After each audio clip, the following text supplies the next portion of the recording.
ఒక్కసారి చూడండి, ఇక్కడ యూపీఎస్సీ ఇన్ఫినిటీ ప్రోగ్రామ్ అనేది మనం లాంచ్ చేయడం జరిగింది.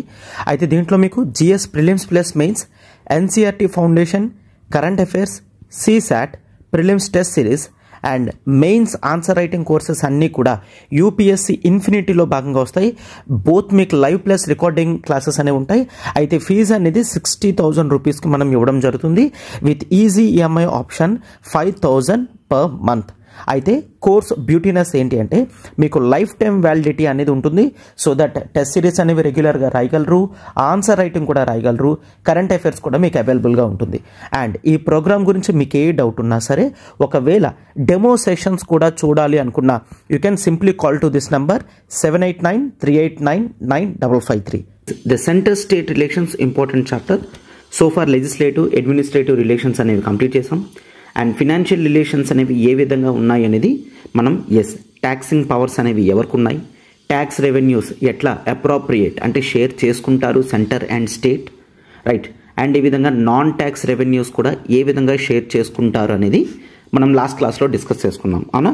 సో ఇప్పుడు కంటిన్యూస్గా with respect to the financial relations అనేవి సెంటర్ స్టేట్కి మధ్యలో ఎలా ఉన్నాయి అనేది మనం ఇప్పుడు ఈ క్లాస్లో చూద్దాం. సో మనం ఇప్పుడు టాపిక్లోకి వచ్చేస్తే సెంటర్ స్టేట్ రిలేషన్స్లో మనకి గ్రాంట్స్ ఇన్ ఎయిడ్ అనేది చూస్తాం అనమాట. గ్రాంట్స్ ఇన్ ఎయిడ్ అంటే ఏంటి? గ్రాంట్ అంటే మీకు తెలుసు. అయితే కొన్నిసార్లు స్టేట్స్కి అవసరమైనప్పుడు సెంట్రల్ గవర్నమెంట్ అమౌంట్ అనేది ఇస్తుందన్నమాట, రైట్. ఆ అమౌంట్ అనేది without expecting anything in return ఇవ్వడం జరుగుతుందన్నమాట. కొన్నిసార్లు యాజ్ ఏ డెట్ బారో కింద ఇవ్వడం జరుగుతుంది, కొన్నిసార్లు వితౌట్ ఎక్స్పెక్టింగ్ ఎనీథింగ్ కూడా ఇవ్వడం జరుగుతుంది. సో అయితే ఇన్ రిటర్న్ అంటే ట్యాక్సెస్ అనేవి ఆల్రెడీ సెంటర్కి స్టేట్స్కి డివైడ్ చేయడం జరుగుతుంది. వాటితో పాటు గ్రాంట్స్ ఇన్ ఎయిడ్ కూడా స్టేట్స్కి వన్ ఆఫ్ ది వేస్ అన్నమాట. ఏ విధంగా డబ్బులు వస్తాయి అనేది ట్యాక్సెస్ మాత్రమే కాకుండా సెంట్రల్ గవర్నమెంట్ కూడా హెల్ప్ చేస్తుంది. దాన్ని గ్రాంట్స్ ఇన్ ఎయిడ్ అని చూస్తాం. ఎవరికి? టు ది స్టేట్స్ అనేది మోస్ట్ ఇంపార్టెంట్. స్టేట్స్కి ఇవ్వడం జరుగుతుంది. స్టేట్స్ సెంట్రల్ గవర్నమెంట్కి గ్రాంట్స్ ఇన్ ఎయిడ్ ఎప్పుడు ఇవ్వవు, సెంట్రల్ గవర్నమెంట్ మాత్రమే స్టేట్స్కి గ్రాంట్స్ ఇన్ ఎయిడ్ అనేవి వస్తాయి. So first thing that is the statutory grants అని చూస్తాం. క్లియర్? స్టాట్యూటరీ అంటే మనకి క్లియర్గా వీటి గురించి ఎస్టాబ్లిష్మెంట్స్ అనేవి రాసి ఉండడం జరిగింది. దట్ ఈజ్ ఆర్టికల్ 275 ప్రకారం, రైట్.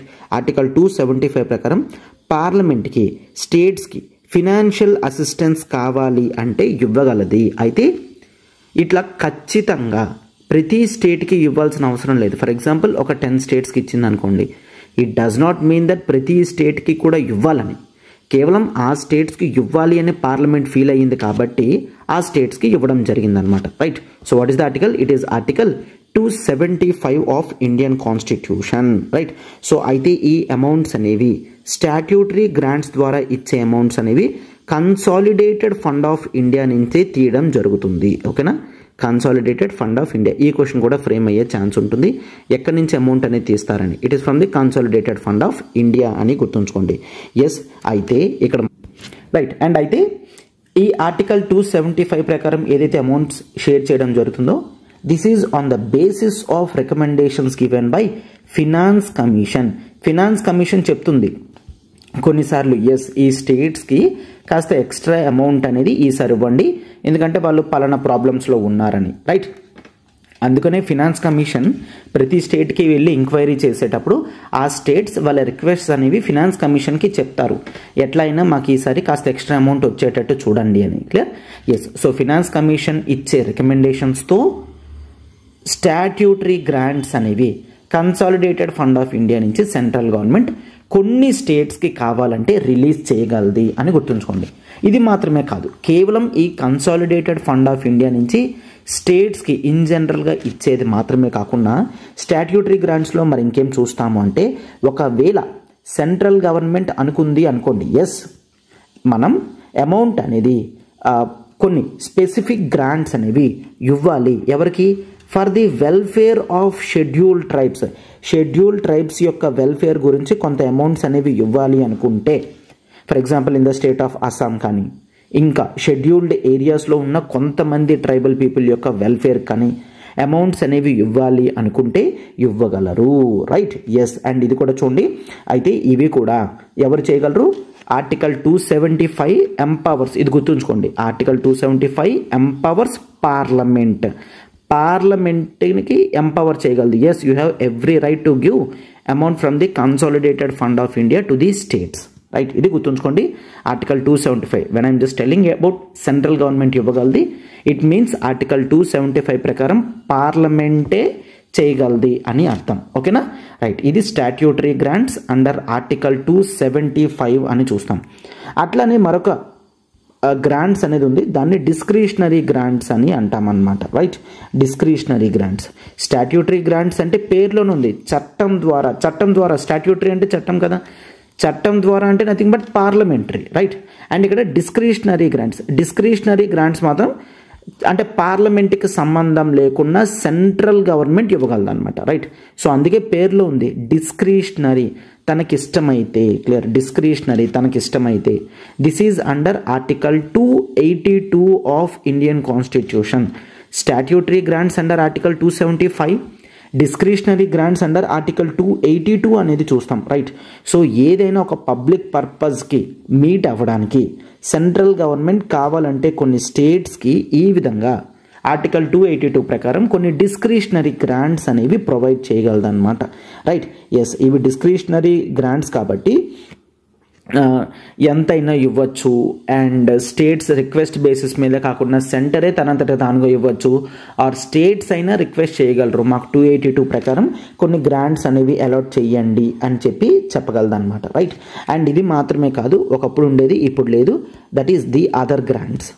అంటే ఆర్టికల్ 275 ప్రకారం స్టాట్యూటరీ గ్రాంట్స్ కాకుండా, ఆర్టికల్ 282 ప్రకారం డిస్క్రిషనరీ గ్రాంట్స్ కాకుండా అదర్ గ్రాంట్స్ కూడా కాన్స్టిట్యూషనే మెన్షన్ చేయడం జరిగింది. దట్ ఈస్ కాన్స్టిట్యూషన్ వచ్చిన వెంటనే చెప్పారనమాట. కొంత టెంపరీ పీరియడ్ వరకు అంటే 1960s వరకు ఉంది ఇది. 1960 వరకు కూడా the states of Assam, Bihar, Orissa and west Bengal ఇప్పుడు లేదు. సో అంత ఇది అవసరం లేదు. అస్సాం, బీహార్, ఒడిస్సా, వెస్ట్ బెంగాల్ ఈ స్టేట్స్ వీళ్ళు ఏం చేస్తారు, జూట్ ఎక్స్పోర్ట్ చేయడం అనేది జరుగుతుంది, అవునా. జూట్ ఎక్స్పోర్ట్, వాటి యొక్క డ్యూటీస్ కానీ వాటిని చూడడం జరుగుతుంది. సో వీటి గురించి కొంత గ్రాంట్స్ అనేవి చేయడం జరుగుతుందన్నమాట. These have some historical reasons like Bangladesh, Pakistan divide అయిపోయిన తర్వాత, పాకిస్తాన్ సెపరేట్ అయిపోయిన తర్వాత మన స్టేట్స్లో కొంత జూట్ ప్రాబ్లమ్స్ అనేవి రావడం జరిగింది. సో ఆ జూట్ ప్రాబ్లమ్స్ అనేవి సాల్వ్ చేయడానికి కొన్ని గ్రాంట్స్ అనేవి కన్సాలిడేటెడ్ ఫండ్ ఆఫ్ ఇండియా నుంచి తీసివ్వండి. అయితే ఆ ఎంత సార్ గ్రాంట్ అంటే, this is also on the basis of finance commission recommendations. Finance commission చెప్తుంది ఈ 4 స్టేట్స్కి కూడా ఎంత అమౌంట్ అనేది జూట్ ఎక్స్పోర్ట్స్ గురించి ఆర్ జూట్ ప్రొడక్ట్స్ అనేవి ఆ స్టేట్స్లో ఉన్నాయి కాబట్టి ఇంత కొన్ని గ్రాంట్స్ ఇస్తే ఆ ఇండస్ట్రీస్కి లాస్ లేకుండా ఉంటాయి, అక్కడ ప్రజలకి కొంత ఇన్కమ్ అనేది వస్తుంది. ఎందుకంటే హిస్టారికల్గా వాళ్ళు ఆ బేసిస్ మీదే ఉన్నారు.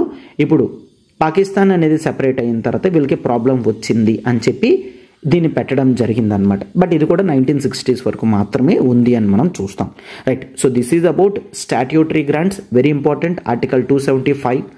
అండ్ అలానే డిస్క్రిషనరీ గ్రాంట్ అండర్ ఆర్టికల్ 282 అనేది మనం చూస్తాం.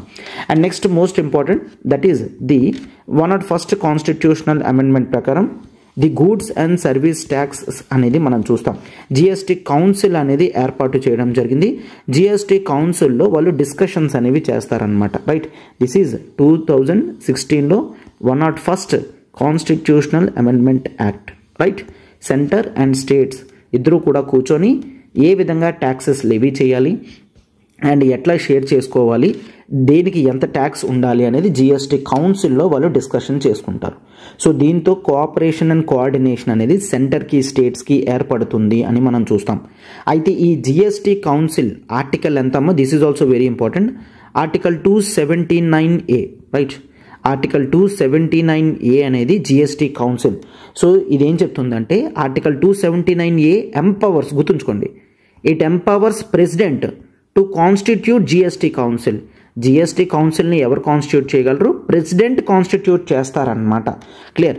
సో ఎట్లాగా ప్రెసిడెంట్ గారు ఒక ఆర్డర్ అనేది రిలీజ్ చేయడం జరుగుతుంది అండ్ ఆ ఆర్డర్తో జిఎస్టీ కౌన్సిల్ అనేది ఎస్టాబ్లిష్ చేయడం జరుగుతుందన్నమాట.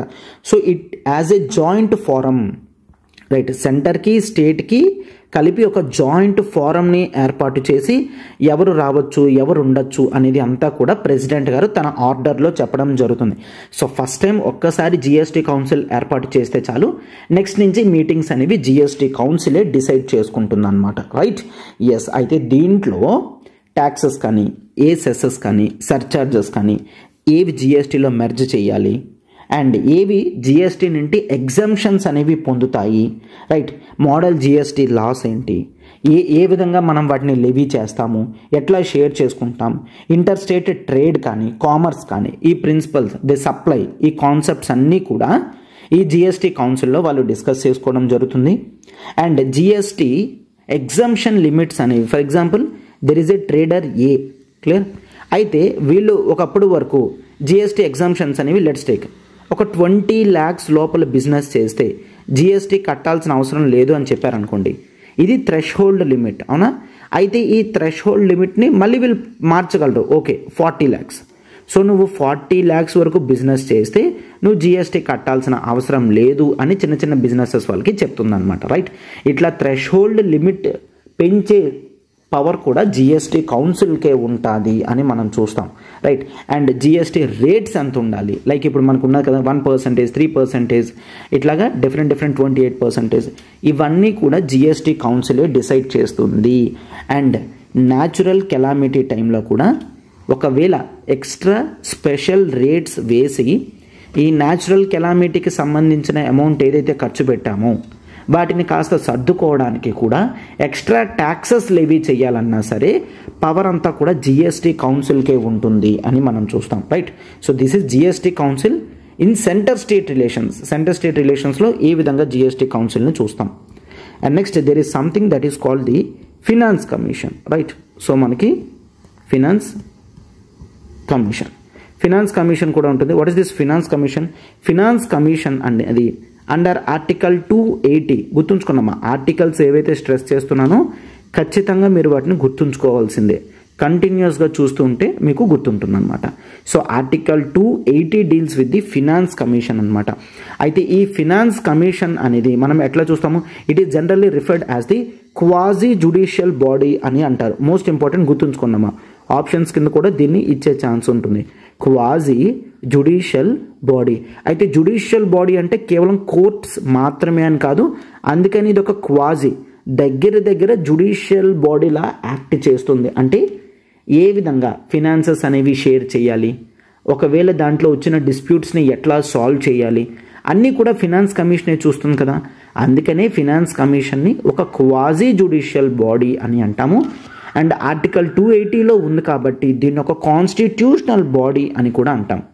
సో ఆర్టికల్ 280లో క్లియర్గా చెప్తారు ఏంటని, ప్రెసిడెంట్ గారు, గుర్తుంచుకోండి ఎవరు ఎస్టాబ్లిష్ చేస్తారు ఈ బాడీని? ప్రెసిడెంట్ గారు ఎవ్రీ 5 yearsకి కూడా, క్లియర్, ప్రెసిడెంట్ గారు ఎవ్రీ 5 yearsకి 5th ఆర్ ఇంకా బిఫోర్ ఒకవేళ కావాలనుకున్నా కొన్ని రికమెండేషన్స్ అనేవి ప్రొవైడ్ చేయమని చెప్తారనమాట. మాకు ఈ రికమెండేషన్స్ అనేవి ప్రొవైడ్ చేయండి. ఆ రికమెండేషన్స్ ఏంటి? ఒకటి, సెంటర్కి స్టేట్స్కి ఏ విధంగా మనం the net proceeds of taxes, net proceeds అంటే నేను ఆల్రెడీ చెప్పాను, నెట్ ప్రొసీడ్స్ ఆఫ్ ట్యాక్సెస్ ద్వారా అమౌంట్ ఏదైతే మనం కలెక్ట్ చేస్తామో దాన్ని ఏ విధంగా సెంటర్కి స్టేట్కి డిస్ట్రిబ్యూషన్ చేయాలి అనే దాని మీద రికమెండేషన్స్ ఇవ్వండి అని చెప్పి ప్రెసిడెంట్ గారు ఫినాన్స్ కమిషన్ని ఏర్పాటు చేయడం జరుగుతుంది. అండ్ ఇది మాత్రమే కాకుండా ఏ విధమైన గ్రాంట్స్ ఇన్ ఎయిడ్ చూసాం కదా, గ్రాంట్స్ ఇన్ ఎయిడ్ ఆర్టికల్ 275 ప్రకారం స్టాట్యూటరీ గ్రాంట్స్ ఏ విధంగా ఏ స్టేట్కి ఇవ్వాలని కానీ. అండ్ ఇది మాత్రమే కాదు, ఒకవేళ స్టేట్ ఫినాన్స్ కమిషన్ రిక్వెస్ట్ చేస్తే ఈవెన్ సెంట్రల్ ఫినాన్స్ కమిషన్, ఈ ఫినాన్స్ కమిషన్ చెప్తుందన్నమాట ఏ విధంగా పంచాయత్స్, మున్సిపాలిటీస్ యొక్క రిసోర్సెస్ అనేవి ఎక్స్ట్రా చేయగలం, పెంచగలము, ఏ విధంగా అగ్మెంట్ చేయగలము. రైట్. స్టేట్ ఫినాన్స్ కమిషన్కి రిక్వెస్ట్ చేస్తుంది ఏమని? పంచాయత్స్ అండ్ మున్సిపాలిటీస్ యొక్క ఫండ్స్ అనేవి ఏ విధంగా మేము పెంచుకోగలము. అగ్మెంట్ అంటే పెంచుకోగలము, పెరగడం అన్నమాట. రైట్. సో అగ్మెంటేషన్ అంటే పెంచుకోవడం, పెరగడం. రైట్. సో ఇది కూడా రికమెండేషన్ ఇవ్వండి అని ప్రెసిడెంట్ గారు అడగగలరు. రైట్. ఎస్. అండ్ ఇది మాత్రమే కాదు, ఇంకే మ్యాటర్ అయినా ప్రెసిడెంట్ గారు ఇంకే మ్యాటర్ అయినా ఫినాన్సెస్ గురించి అడిగితే దాని మీద కూడా రికమెండేషన్ చెయ్యాలి అనేది మనం చూస్తాం, right. So this is about finance commission అని మనం చూస్తాం అనమాట. సో దీన్ని జనరల్గా ఏమంటారంటే finance commission actually acts as the balancing wheel of fiscal federalism, right. ఇండియాలో సెంటర్కి స్టేట్ మధ్యలో ఉన్న ఫెడరలిజం బ్యాలెన్స్ అనేది పొందడానికి ఫినాన్స్ కమిషన్ని యూజ్ చేస్తారు. అందుకని it acts as the balancing wheel of fiscal federalism in India అని చెప్తాం, రైట్. సో వీటి యొక్క రికమెండేషన్స్ ఎప్పుడు ఎట్లా జరుగుతుంది అనేది గుర్తుంచుకోవాలి. ట్యాక్సెస్ ఏ విధంగా డిస్ట్రిబ్యూషన్ చేసుకోవాలి అమాంగ్స్ సెంటర్ అండ్ స్టేట్స్ ఇదే చెప్తుంది. గ్రాంట్స్ ఇన్ ఎయిడ్ ఎంత ఇవ్వాలని ఇదే చెప్తుంది. స్టేట్ ఫినాన్స్ కమిషన్ రిక్వెస్ట్ చేస్తే ఫినాన్స్ కమిషన్కి ప్రెసిడెంట్ గారు యాక్సెప్ట్ చేస్తే పంచాయత్స్కి మున్సిపాలిటీస్కి ఏ విధంగా ట్యాక్సెస్ని పెంచుకోగలం, రెవెన్యూ రిసోర్సెస్ని పెంచుకోగలం, అగ్మెంట్ చేసుకోగలం అని కూడా రికమెండేషన్ ప్రొవైడ్ చేయాల్సి ఉంటుంది. అండ్ ఇవేవి కాకుండా ఇంకేవైనా సరే ప్రెసిడెంట్ గారు అడిగితే ఫినాన్స్ కమిషన్కి on the matters of finance ఖచ్చితంగా రికమెండేషన్స్ ఇవ్వాలి అని మనం చూస్తాం, right. It acts as the fiscal federalism అని మనం చూస్తాం అన్నమాట, రైట్. ఎస్. అండ్ ఇది మాత్రమే కాకుండా స్టేట్స్ ఇంట్రెస్ట్ని ప్రొటెక్ట్ చేసుకోవడానికి కొన్ని ఎక్స్ట్రా ప్రొవిజన్స్ కూడా కాన్స్టిట్యూషన్లో ఇవ్వడం జరిగిందనమాట, రైట్. అంటే కొన్ని ఇష్యూస్ అనేవి డిస్కషన్ చేస్తున్నప్పుడు ఖచ్చితంగా ప్రెసిడెంట్ గారి పర్మిషన్ తీసుకొని ఆ రెస్పెక్టివ్ బిల్స్ అనేవి పార్లమెంట్లో ఇంట్రడ్యూస్ చేయాలని చూస్తాం. అందుకని for the protection of states interest అని మనం చూస్తాము. ఏంటి? For the protection of states interest. అయితే స్టేట్స్ ఇంట్రెస్ట్ అనేవి ప్రొటెక్ట్ చేయడానికి ఈ బిల్స్ అనేవి ఒకవేళ పార్లమెంట్లో ఇంట్రడ్యూస్ చేయాలంటే ఖచ్చితంగా ప్రెసిడెంట్ గారి పర్మిషన్ అనేది ఉండాలన్నమాట. On the recommendations of president only అని చూస్తాం.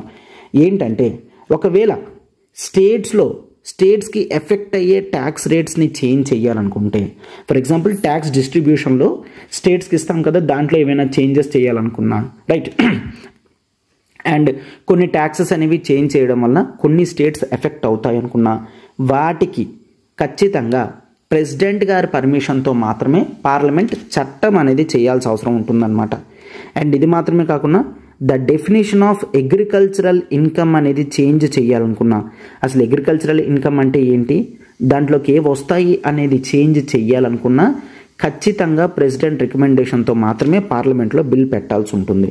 అండ్ ఇది మాత్రమే కాకుండా డిస్ట్రిబ్యూటబుల్ ట్యాక్సెస్ ఏవైతే ఉంటాయో అండ్ ప్రిన్సిపల్స్ ఏవైతే ఉంటాయో, అంటే ఫండమెంటల్ ప్రిన్సిపల్స్తో ఏవైతే డిస్ట్రిబ్యూషన్ ఆఫ్ ట్యాక్సెస్ జరుగుతుందో ఆ ప్రిన్సిపల్స్లో చేంజెస్ చేయాలనుకున్నా ఖచ్చితంగా ప్రెసిడెంట్ పర్మిషన్తోనే పార్లమెంట్లో బిల్ పెట్టాల్సి ఉంటుంది.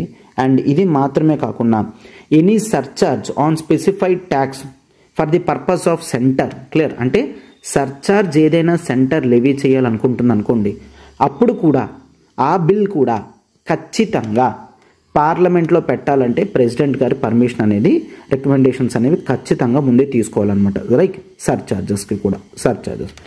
సో ఈ ప్రావిజన్స్ అనేవి జనరల్గా స్టేట్స్ ఇంట్రెస్ట్ ప్రొటెక్ట్ చేయడానికి ఒక ఎక్స్ట్రా లేయర్ ఆఫ్ సపోర్ట్ అనేది స్టేట్స్కి ఇవ్వడం జరిగింది. అయితే you may get doubt, sir president గారి రికమెండేషన్స్తోనే, ప్రెసిడెంట్ గారి పర్మిషన్తో మాత్రమే పార్లమెంట్లో బిల్ పెట్టేటప్పుడు మరి స్టేట్స్ ఇంట్రెస్ట్ ప్రొటెక్షన్ ఏముంది సార్?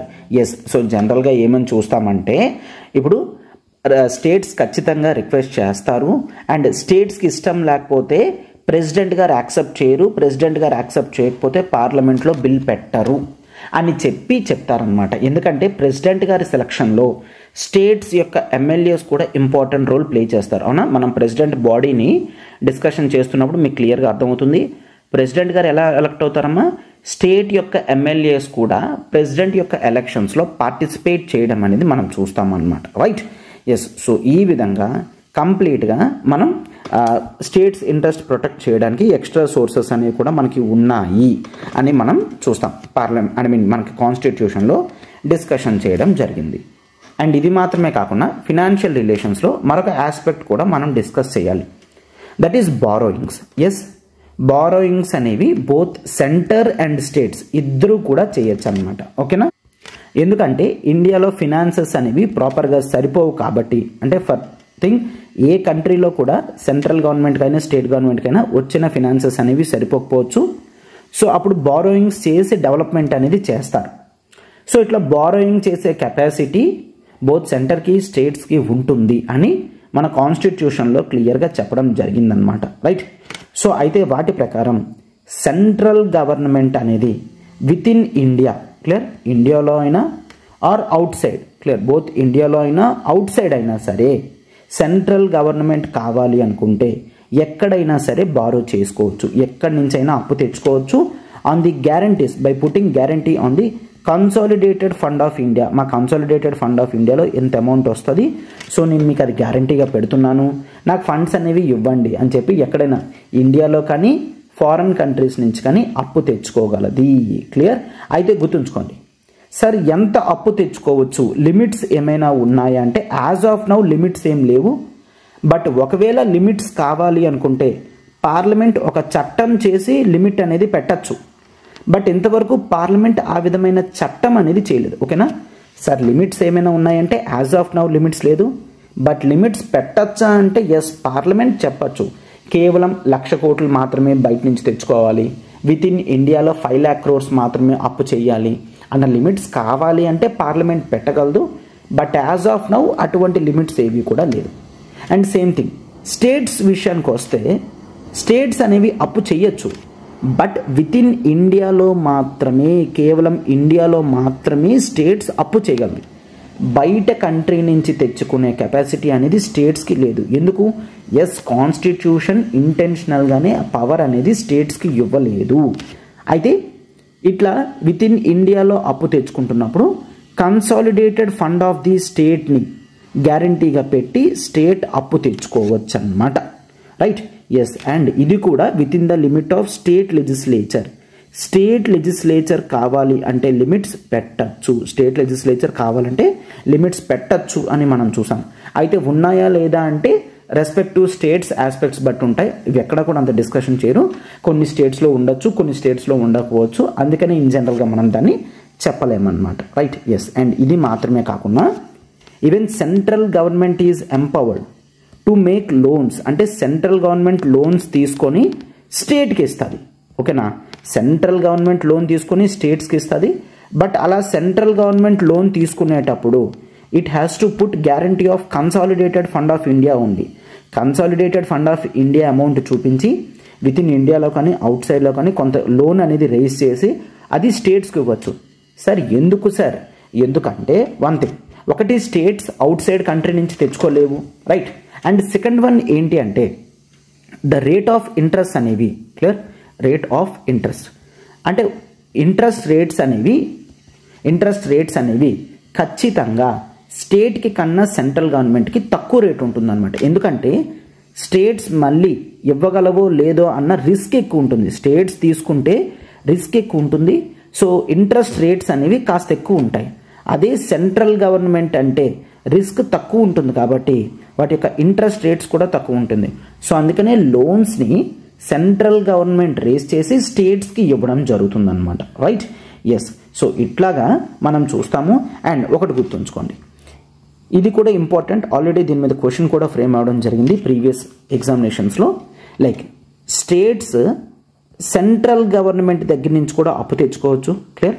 స్టేట్స్ సెంట్రల్ గవర్నమెంట్ నుంచి కూడా అప్పు తెచ్చుకోవచ్చు. ఇలా ఒకవేళ స్టేట్స్ సెంట్రల్ గవర్నమెంట్ నుంచి అప్పు తెచ్చుకున్నాయంటే నెక్స్ట్ టైం ఎప్పుడు స్టేట్స్ లోన్కి వెళ్ళినా ఖచ్చితంగా సెంట్రల్ గవర్నమెంట్ పర్మిషన్ ఉండాలి. నువ్వు ఆల్రెడీ ఒకసారి సెంట్రల్ గవర్నమెంట్ నుంచి కొంత డబ్బులు తెచ్చుకున్నావంటే ఇంకెప్పుడైనా లోన్ రేస్ చేయాలంటే ఖచ్చితంగా సెంట్రల్ గవర్నమెంట్ యొక్క కన్సెంట్ అనేది ఇంపార్టెంట్. సెంట్రల్ గవర్నమెంట్ యాక్సెప్ట్ చేస్తే మాత్రమే ఆ లోన్ రేస్ చేసుకునే పవర్ ఉంటుంది, లేదంటే ఉండదు అని కూడా కాన్స్టిట్యూషన్లో చూస్తాం. లేదంటే ఇట్లా లేకపోతే సెంట్రల్ గవర్నమెంట్ దగ్గర నుంచి తెచ్చుకొని స్టేట్స్ ఇష్టం వచ్చినట్టు వాడేయడం అనేది జరిగే ఛాన్సెస్ ఉన్నాయన్నమాట, రైట్. ఎస్, సో ఈ విధంగా సెంటర్ స్టేట్ రిలేషన్స్ అనేవి చూస్తాం. And next that is inter governmental tax immunities అనేవి చూస్తాం. Inter governmental tax immunities simple concept, ఏమి లేదు, ఒక్కసారి చూడండి. That is central government assets ఏమున్నా గుర్తుంచుకోండి. సెంట్రల్ గవర్నమెంట్ అసెట్స్ ఏమున్నా అంటే సెంట్రల్ గవర్నమెంట్ అసెట్స్ ఏమున్నా వీటిని ట్యాక్సింగ్ చేసే పవర్ అనేది స్టేట్స్కి ఉండదు. అంటే సెంట్రల్ గవర్నమెంట్ ఆస్తుల మీద స్టేట్స్ ట్యాక్సెస్ ఇంపోజ్ చేయలేవు, రైట్. అలానే ఇది కూడా గుర్తుంచుకోండి, స్టేట్ గవర్నమెంట్ ఆస్తుల మీద స్టేట్ గవర్నమెంట్ ఆస్తుల మీద సెంటర్ కూడా ట్యాక్సెస్ అనేది లెవీ చెయ్యదు, రైట్. వాళ్ళ సొంత ఆస్తుల మీద ట్యాక్సెస్ అనేవి ఎవరు కూడా లెవీ చేయలేరు. బట్ వన్ థింగ్ గుర్తుంచుకోండి, పార్లమెంట్ ద్వారా ఎస్టాబ్లిష్ చేయబడిన ఒక కార్పొరేషన్ ఉంది అనుకోండి, ఒక కార్పొరేషన్ పార్లమెంట్ ద్వారా ఎస్టాబ్లిష్ చేయడం జరిగింది. For example food corporation of India ఉంది. ఫుడ్ కార్పొరేషన్ ఆఫ్ ఇండియా కొంత రెవెన్యూస్ అనేవి సంపాదిస్తుంది అనుకోండి.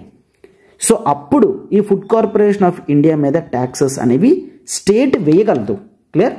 సెంట్రల్ గవర్నమెంట్ పార్లమెంట్ చేత ఎస్టాబ్లిష్ చేయబడిన కార్పొరేషన్స్ ఏవైతే ఉన్నాయో వాటి మీద ట్యాక్సెస్ వేసే కెపాసిటీ స్టేట్స్కి ఉంటుంది తప్ప సెంట్రల్ గవర్నమెంట్ యొక్క ఆస్తుల మీద లేదన్నమాట, రైట్.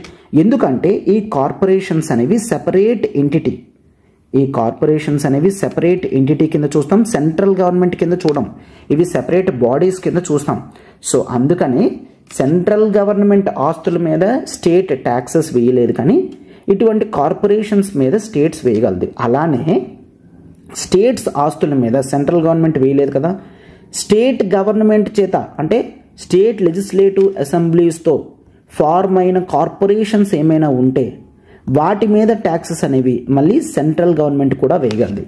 ఏ విధంగా స్టేట్స్ వేయగలదో సెంట్రల్ గవర్నమెంట్ కార్పొరేషన్స్ మీద, అలానే సెంటర్ కూడా లెజిస్లేటివ్ అసెంబ్లీస్తో ఫార్మ్ అయిన కార్పొరేషన్స్ మీద ట్యాక్సెస్ అనేది లెవీ చేయగలది అని మనం చూస్తామన్నమాట. అర్థమైందా? So this is the simple concept అని మనం చూస్తాం. సో ఈ విధంగా మన distribution of power, economic financial relations అనేవి చూస్తాం. అండ్ ది ఫినాన్షియల్ రిలేషన్స్లో last thing that is emergency టైంలో ఏమవుతుంది, ఎమర్జెన్సీస్ టైంలో ఫినాన్షియల్ రిలేషన్స్ అనేవి ఏ విధంగా డిస్ట్రిబ్యూషన్ అవుతున్నాయో ఒక్కసారి చూడండి.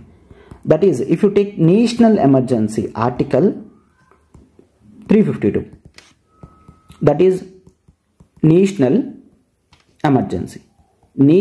emergency టైంలో కావాలి అనుకుంటే ప్రెసిడెంట్ గారు కాన్స్టిట్యూషనల్ డిస్ట్రిబ్యూషన్ ఆఫ్ రెవెన్యూస్ అనేవి చేంజ్ చెయ్యొచ్చు అనమాట. ఫర్ ఎగ్జాంపుల్ స్టేట్స్కి లెట్స్ టేక్ 42% ఇస్తాము అని అన్నారు అనుకోండి.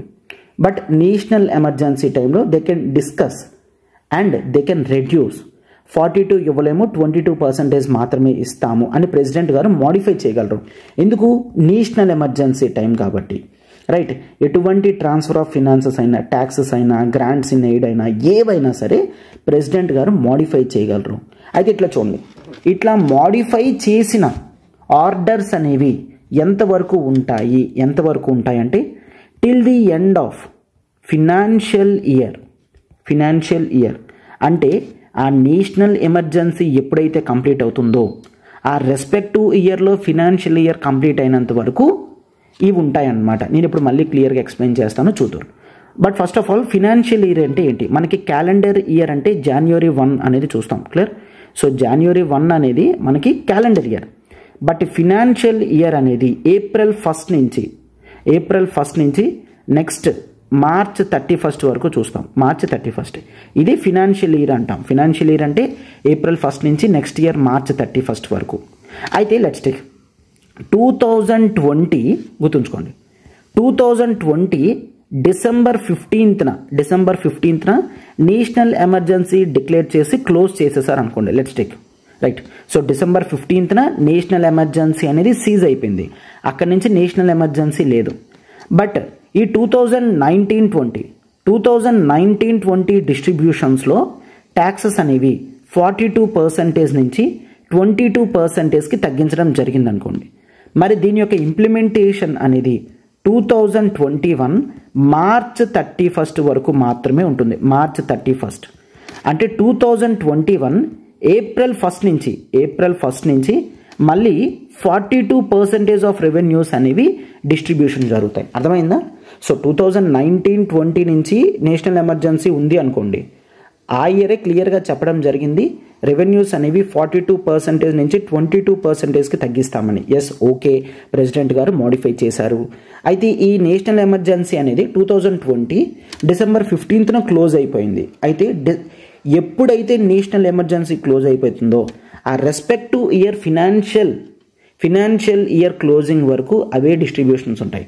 ఫినాన్షియల్ ఇయర్ అంటే మార్చ్ 31 వరకు అని చెప్పాను. అంటే 2021 మార్చ్ 31 వరకు వాళ్ళకి 22% షేర్ రెవెన్యూ డిస్ట్రిబ్యూషన్ చేస్తారు. ఏప్రిల్ ఫస్ట్ నుంచి మళ్ళీ 42%కి ఆటోమేటిక్గా పెరిగిపోతుంది అనమాట. అంటే నేషనల్ ఎమర్జెన్సీ టైంలో financial relation between centre state అనేది కాస్త డిఫరెంట్గా చూస్తాం. And there is other thing that is financial emergency. National emergency మాత్రమే కాదు, దెర్ ఈజ్ ఫినాన్షియల్ ఎమర్జెన్సీ. ఈ ఫినాన్షియల్ ఎమర్జెన్సీ టైంలో డిస్ట్రిబ్యూషన్స్ ఎట్లా ఉన్నాయో చూడండి. ఈ ఫినాన్షియల్ ఎమర్జెన్సీ అండర్ ఆర్టికల్ 360 అనేది చూస్తాం కదా. ఫినాన్షియల్ ఎమర్జెన్సీలో కూడా సెంట్రల్ గవర్నమెంట్ కావాలి అంటే స్టేట్ ఫినాన్సెస్ని కంట్రోల్ చేయగలరు. అంటే నథింగ్ బట్ ప్రెసిడెంట్ గారు స్టేట్ ఫినాన్సెస్ని కంట్రోల్ చేయగలరు. డిస్ట్రిబ్యూషన్ అంతా కూడా కాస్త కట్ చేసి వేయగలరు అనమాట. అంటే canons of fiscal propriety or financial propriety అంటే స్టాండర్డ్స్ ఆఫ్ ఎక్స్పెన్సెస్ అనేవి ఇట్లానే మెయింటైన్ చేయండి, శాలరీస్ అనేవి తగ్గించండి, అండ్ స్టేట్స్లో పెట్టే మనీ బిల్స్ ఖచ్చితంగా ప్రెసిడెంట్ గారి రికమెండేషన్ తర్వాత మాత్రమే స్టేట్స్లో పెట్టండి అని కూడా చెప్పే పవర్ అనేది సెంట్రల్ గవర్నమెంట్ అంటే ప్రెసిడెంట్ గారికి ఉంటుందన్నమాట. అంటే ఫినాన్షియల్ ఎమర్జెన్సీలో చాలా క్లియర్గా the financial relations between centre state అనేవి ఎఫెక్ట్ అవుతాయి అని మనం చూస్తాం. ఓకేనా? సో దీంతో మనకి లెజిస్లేటివ్, అడ్మినిస్ట్రేటివ్, ఫినాన్షియల్ రిలేషన్స్ అనేవి కంప్లీట్ అయ్యాయి. నెక్స్ట్ మనకి హిస్టారికల్గా సెంటర్ స్టేట్ రిలేషన్స్లో ఏ కమిటీస్ ఏర్పాటు చేశారు, వాటి రికమెండేషన్స్ ఏంటి, అది మనకు చాలా ఇంపార్టెంట్. అవి కూడా మనం చూస్తాం. To everyone, welcome to LTX classes. మనం సెంటర్ స్టేట్ రిలేషన్స్లో కంప్లీట్ ఇంపార్టెంట్ టాపిక్స్ అన్ని కూడా డిస్కషన్ చేసుకోవడం జరిగింది. అవునా? సెంటర్ స్టేట్ రిలేషన్స్లో లెజిస్లేటివ్ రిలేషన్స్ అనేవి ఏ విధంగా ఉంటాయి, అండ్ అట్లానే అడ్మినిస్ట్రేటివ్ రిలేషన్స్ అనేవి ఏ విధంగా ఉంటాయి, అండ్ ఫినాన్షియల్ రిలేషన్స్ అనేవి ఏ విధంగా ఉంటాయి అన్నీ కూడా మనం లాస్ట్ క్లాస్ వరకు అన్నీ డిస్కషన్ చేసుకోవడం జరిగింది. అవునా? అయితే ఈ సెంటర్ స్టేట్ రిలేషన్స్లో కొన్ని కంటెన్షియస్ ఇష్యూస్ అంటే ఏవైతే ప్రాబ్లమెటిక్ ఇష్యూస్ ఉన్నాయి, సెంటర్కి స్టేట్కి ఎందుకు ప్రాబ్లమ్స్ వస్తున్నాయి, స్టేట్కి ఎందుకు ప్రాబ్లమ్స్ వస్తున్నాయి అనే దాని మీద మనం డిస్కషన్స్ అనేవి చేస్తాం. బట్ ఎప్పుడైనా గుర్తుంచుకోండి, ప్రాబ్లమ్స్ ఎందుకు వస్తున్నాయో డిస్కస్ చేస్తున్నప్పుడు ఖచ్చితంగా వాటి రెజల్యూషన్కి రికమెండేషన్స్ అనేవి కూడా మనం ప్రొవైడ్ చేయాల్సి ఉంటుందన్నమాట. అయితే అట్లా ప్రొవైడ్ చేసిన రికమెండేషన్స్ కూడా కొన్ని కమిటీస్ అనేవి బోత్ సెంట్రల్ లెవెల్, స్టేట్ లెవెల్లో సెంటర్ స్టేట్ రిలేషన్స్ అనేవి కాస్త స్మూదెన్ చేయడానికి కొన్ని రికమెండేషన్స్ కూడా ఇవ్వడం జరిగింది. ఆ రికమెండేషన్స్ ఏంటో కూడా మొత్తం అంతా కూడా మనం ఇప్పుడు డిస్కషన్స్ అనేవి చేద్దాం. సో ఒకసారి మనం ఫినాన్షియల్ రిలేషన్స్ తర్వాత ఇప్పుడు most important topic that is the trends. Centre state రిలేషన్స్లో ఏ విధమైన ట్రెండ్స్ ఉన్నాయి అనేది చూసుకున్నట్లయితే, ఇండిపెండెన్స్ వచ్చిన తర్వాత యూనియన్ లెవెల్లో కానీ స్టేట్ లెవెల్లో కానీ కేవలం కాంగ్రెస్ గవర్నమెంట్ మాత్రమే మనకు ఉండేది. క్లియర్? కంప్లీట్ మెజారిటీతో కాంగ్రెస్ గవర్నమెంట్ యూనియన్ లెవెల్లో, స్టేట్ లెవెల్లో చాలా స్టేట్స్లో రూలింగ్ అనేది చేసేది. సో సెంటర్ స్టేట్ రిలేషన్స్ అనేవి ఎప్పుడూ కూడా కంటెన్షియస్ ఇష్యూస్ కింద రాలేదు, అంటే ప్రాబ్లమెటిక్ ఇష్యూస్ అనేవి లేవు. బట్ ఇట్ ఈస్ ఇన్ 1967 నుంచి సెంటర్ స్టేట్ రిలేషన్స్లో కాస్త డిస్టర్బెన్సెస్ అనేవి మనం అబ్జర్వ్ చేయడం జరిగిందనమాట. రైట్? సో ఈ వన్ పార్టీ రూల్ అనేది క్లోజ్ అయింది. 1967 ఎలక్షన్స్లో యూనియన్ గవర్నమెంట్ యొక్క సపోర్ట్ సెంట్రల్ లెవెల్లో తగ్గిపోయింది. అండ్ ఈవెన్ దాదాపుగా 9 స్టేట్స్లో ఓడిపోవడం కూడా జరిగిందనమాట. 1967 ఎలక్షన్స్ తర్వాత ఒక 9 స్టేట్స్లో కాంగ్రెస్ గవర్నమెంట్ ఓడిపోవడం కూడా జరిగింది. సో కొత్త గవర్నమెంట్స్ రావడం జరిగింది, వీక్ సెంట్రల్ గవర్నమెంట్ ఉంది. సో దీంతో ఒకేసారి ద స్టేట్స్ అనేవి వాళ్ళ అటానమీ గురించి అడగడం జరిగింది. వాళ్ళకి మోర్ ఫినాన్షియల్ పవర్స్ కానీ, పొలిటికల్ డెవల్యూషన్ ఆఫ్ పవర్స్ కానీ ప్రతిదీ కూడా అడుగుతున్నారనమాట. సో దీంతో సెంటర్కి స్టేట్స్కి మధ్యలో టెన్షన్స్ అనేవి స్టార్ట్ అయ్యాయి. క్లియర్? సెంటర్కి స్టేట్స్కి మధ్యలో టెన్షన్స్ అనేవి స్టార్ట్ అయ్యాయి. అండ్ ఆ తర్వాత చూసుకున్నట్లయితే కొన్ని ఇంపార్టెంట్ టెన్షన్ ఏరియాస్ ఏమున్నాయనేది ఇప్పటికీ కూడా ఇంపార్టెంట్ అనమాట. ఇప్పటికీ కూడా ఈ బేసిస్ మీద సెంటర్కి స్టేట్కి ఇష్యూస్ అనేవి వస్తూ ఉంటాయి. అండ్ ఈవెన్ కరెంట్ అఫైర్స్లో కూడా మెయిన్స్ క్వశ్చన్స్లో కూడా వీటిని అడుగుతారనమాట. టెన్షన్ ఏరియాస్ అనేవి చూసుకున్నట్లయితే సెంటర్కి స్టేట్కి it is about the governor issue. Governor issue ఎప్పుడూ కూడా కరెంట్ అఫైర్స్లో ఉంటుంది. అంటే మోడ్ ఆఫ్ అపాయింట్మెంట్ అయినా, డిస్మిసల్ ఆఫ్ గవర్నర్ అయినా కంప్లీట్ సెంట్రల్ గవర్నమెంట్ చేతుల్లో ఉండడంతో సెంటర్ స్టేట్ రిలేషన్స్ అనేవి కాస్త ప్రాబ్లమేటిక్గా తయారవుతున్నాయి. అండ్ ఇది మాత్రమే కాదు, గవర్నర్ యొక్క డిస్క్రిమినేటరీ రోల్, అతను చూపించే వివక్షత కానీ, పార్టీసాన్ రోలింగ్ కానీ ఇట్లాంటివన్నీ కూడా కంటెన్షియస్ ఇష్యూస్ కింద ఉన్నాయి. అండ్ ప్రెసిడెంట్స్ రూల్ అనేది కూడా ఒక ప్రాబ్లమేటిక్ ఇష్యూస్ కింద ఉంది. ప్రెసిడెంట్స్ రూల్ అంటే ఎప్పుడు పడితే అప్పుడు కొన్ని స్టేట్స్లో ప్రెసిడెంట్ రూల్ పెట్టడం, ఆ స్టేట్లో ఉన్న గవర్నమెంట్స్ని సస్పెండ్ చేయడం, అసెంబ్లీస్ని సస్పెండ్ చేయడం లాంటివి కూడా ప్రెసిడెంట్స్ రూల్తో చేస్తున్నప్పుడు ఆ సెంటర్కి స్టేట్కి ఇష్యూస్ అనేవి వస్తూ ఉన్నాయన్నమాట. And law and order maintain చేయడానికి చాలాసార్లు సెంట్రల్ గవర్నమెంట్ సెంట్రల్ ఫోర్సెస్ని యూజ్ చేసేది. క్లియర్? అంటే పోలీస్ కంట్రోల్ నుంచి సెంట్రల్ ఫోర్సెస్ కంట్రోల్లోకి పవర్ అంతా కూడా వెళ్ళిపోయేటట్టు సెంట్రల్ గవర్నమెంట్ చేసేది. అండ్ ఇది మాత్రమే కాదు, కొన్నిసార్లు స్టేట్ బిల్స్ అనేవి ప్రెసిడెంట్ గారికి ఉంచడం జరుగుతుంది. గవర్నర్కి అండర్ ఆర్టికల్ 200 ప్రకారం ప్రెసిడెంట్స్ గారికి స్టేట్ బిల్స్ని ఉంచడం జరిగేది. అయితే ప్రెసిడెంట్ ఎప్పటికీ కూడా నిర్ణయం తీసుకోరు. స్టేట్స్లో అవసరం ఉంటుంది, బట్ ప్రెసిడెంట్ గారు నిర్ణయం తీసుకోరు.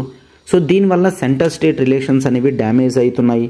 క్లియర్? అండ్ ఇది మాత్రమే కాకుండా ఫినాన్షియల్ అలొకేషన్స్ కూడా ఈ డిస్క్రిషనరీ గ్రాంట్స్ కానీ, స్టాట్యూటరీ గ్రాంట్స్ కానీ అన్నీ కూడా వాళ్ళకి ఇష్టం వచ్చిన స్టేట్స్కి మాత్రమే ఇవ్వడం, కొన్ని స్టేట్స్కి ఇవ్వకపోవడం, ఈ ఫినాన్షియల్ అలొకేషన్ కూడా డిస్క్రిమినేటరీ ప్రాక్టీసెస్ అనేవి ఇప్పటికీ కూడా ఒక ప్రాబ్లమేటిక్ ఇష్యూస్ కింద మనం చూస్తామన్నమాట. అండ్ ఇది మాత్రమే కాదు, ఒకప్పుడు ప్లానింగ్ కమిషన్ ఉండేది. ప్లానింగ్ కమిషన్ రోల్ అనేది చాలా ఎక్కువగా ఉండేది. ప్లానింగ్ కమిషన్ కూడా చాలా వరకు చెప్పేది ఈ స్టేట్స్కి ఫండ్స్ ఇవ్వండి అని. సో వాళ్ళకి ఫండ్స్ ఇచ్చేది సెంట్రల్ గవర్నమెంట్. ఇప్పుడు ఈ ప్లానింగ్ కమిషన్ అనేది యాజ్ ఆఫ్ నౌ లేదు. ప్లానింగ్ కమిషన్ ప్లేస్లో మనకి నీతి ఆయోగ్ అనేది వచ్చింది. బట్ ప్లానింగ్ కమిషన్ ఉన్నంత వరకు ప్లానింగ్ కమిషన్ యొక్క రోల్ అనేది చాలా ఎక్కువగా ఉండడం వల్ల సెంటర్ స్టేట్ రిలేషన్స్లో కాస్త చేంజెస్ అనేవి కూడా మనం అబ్జర్వ్ చేస్తామన్నమాట. రైట్?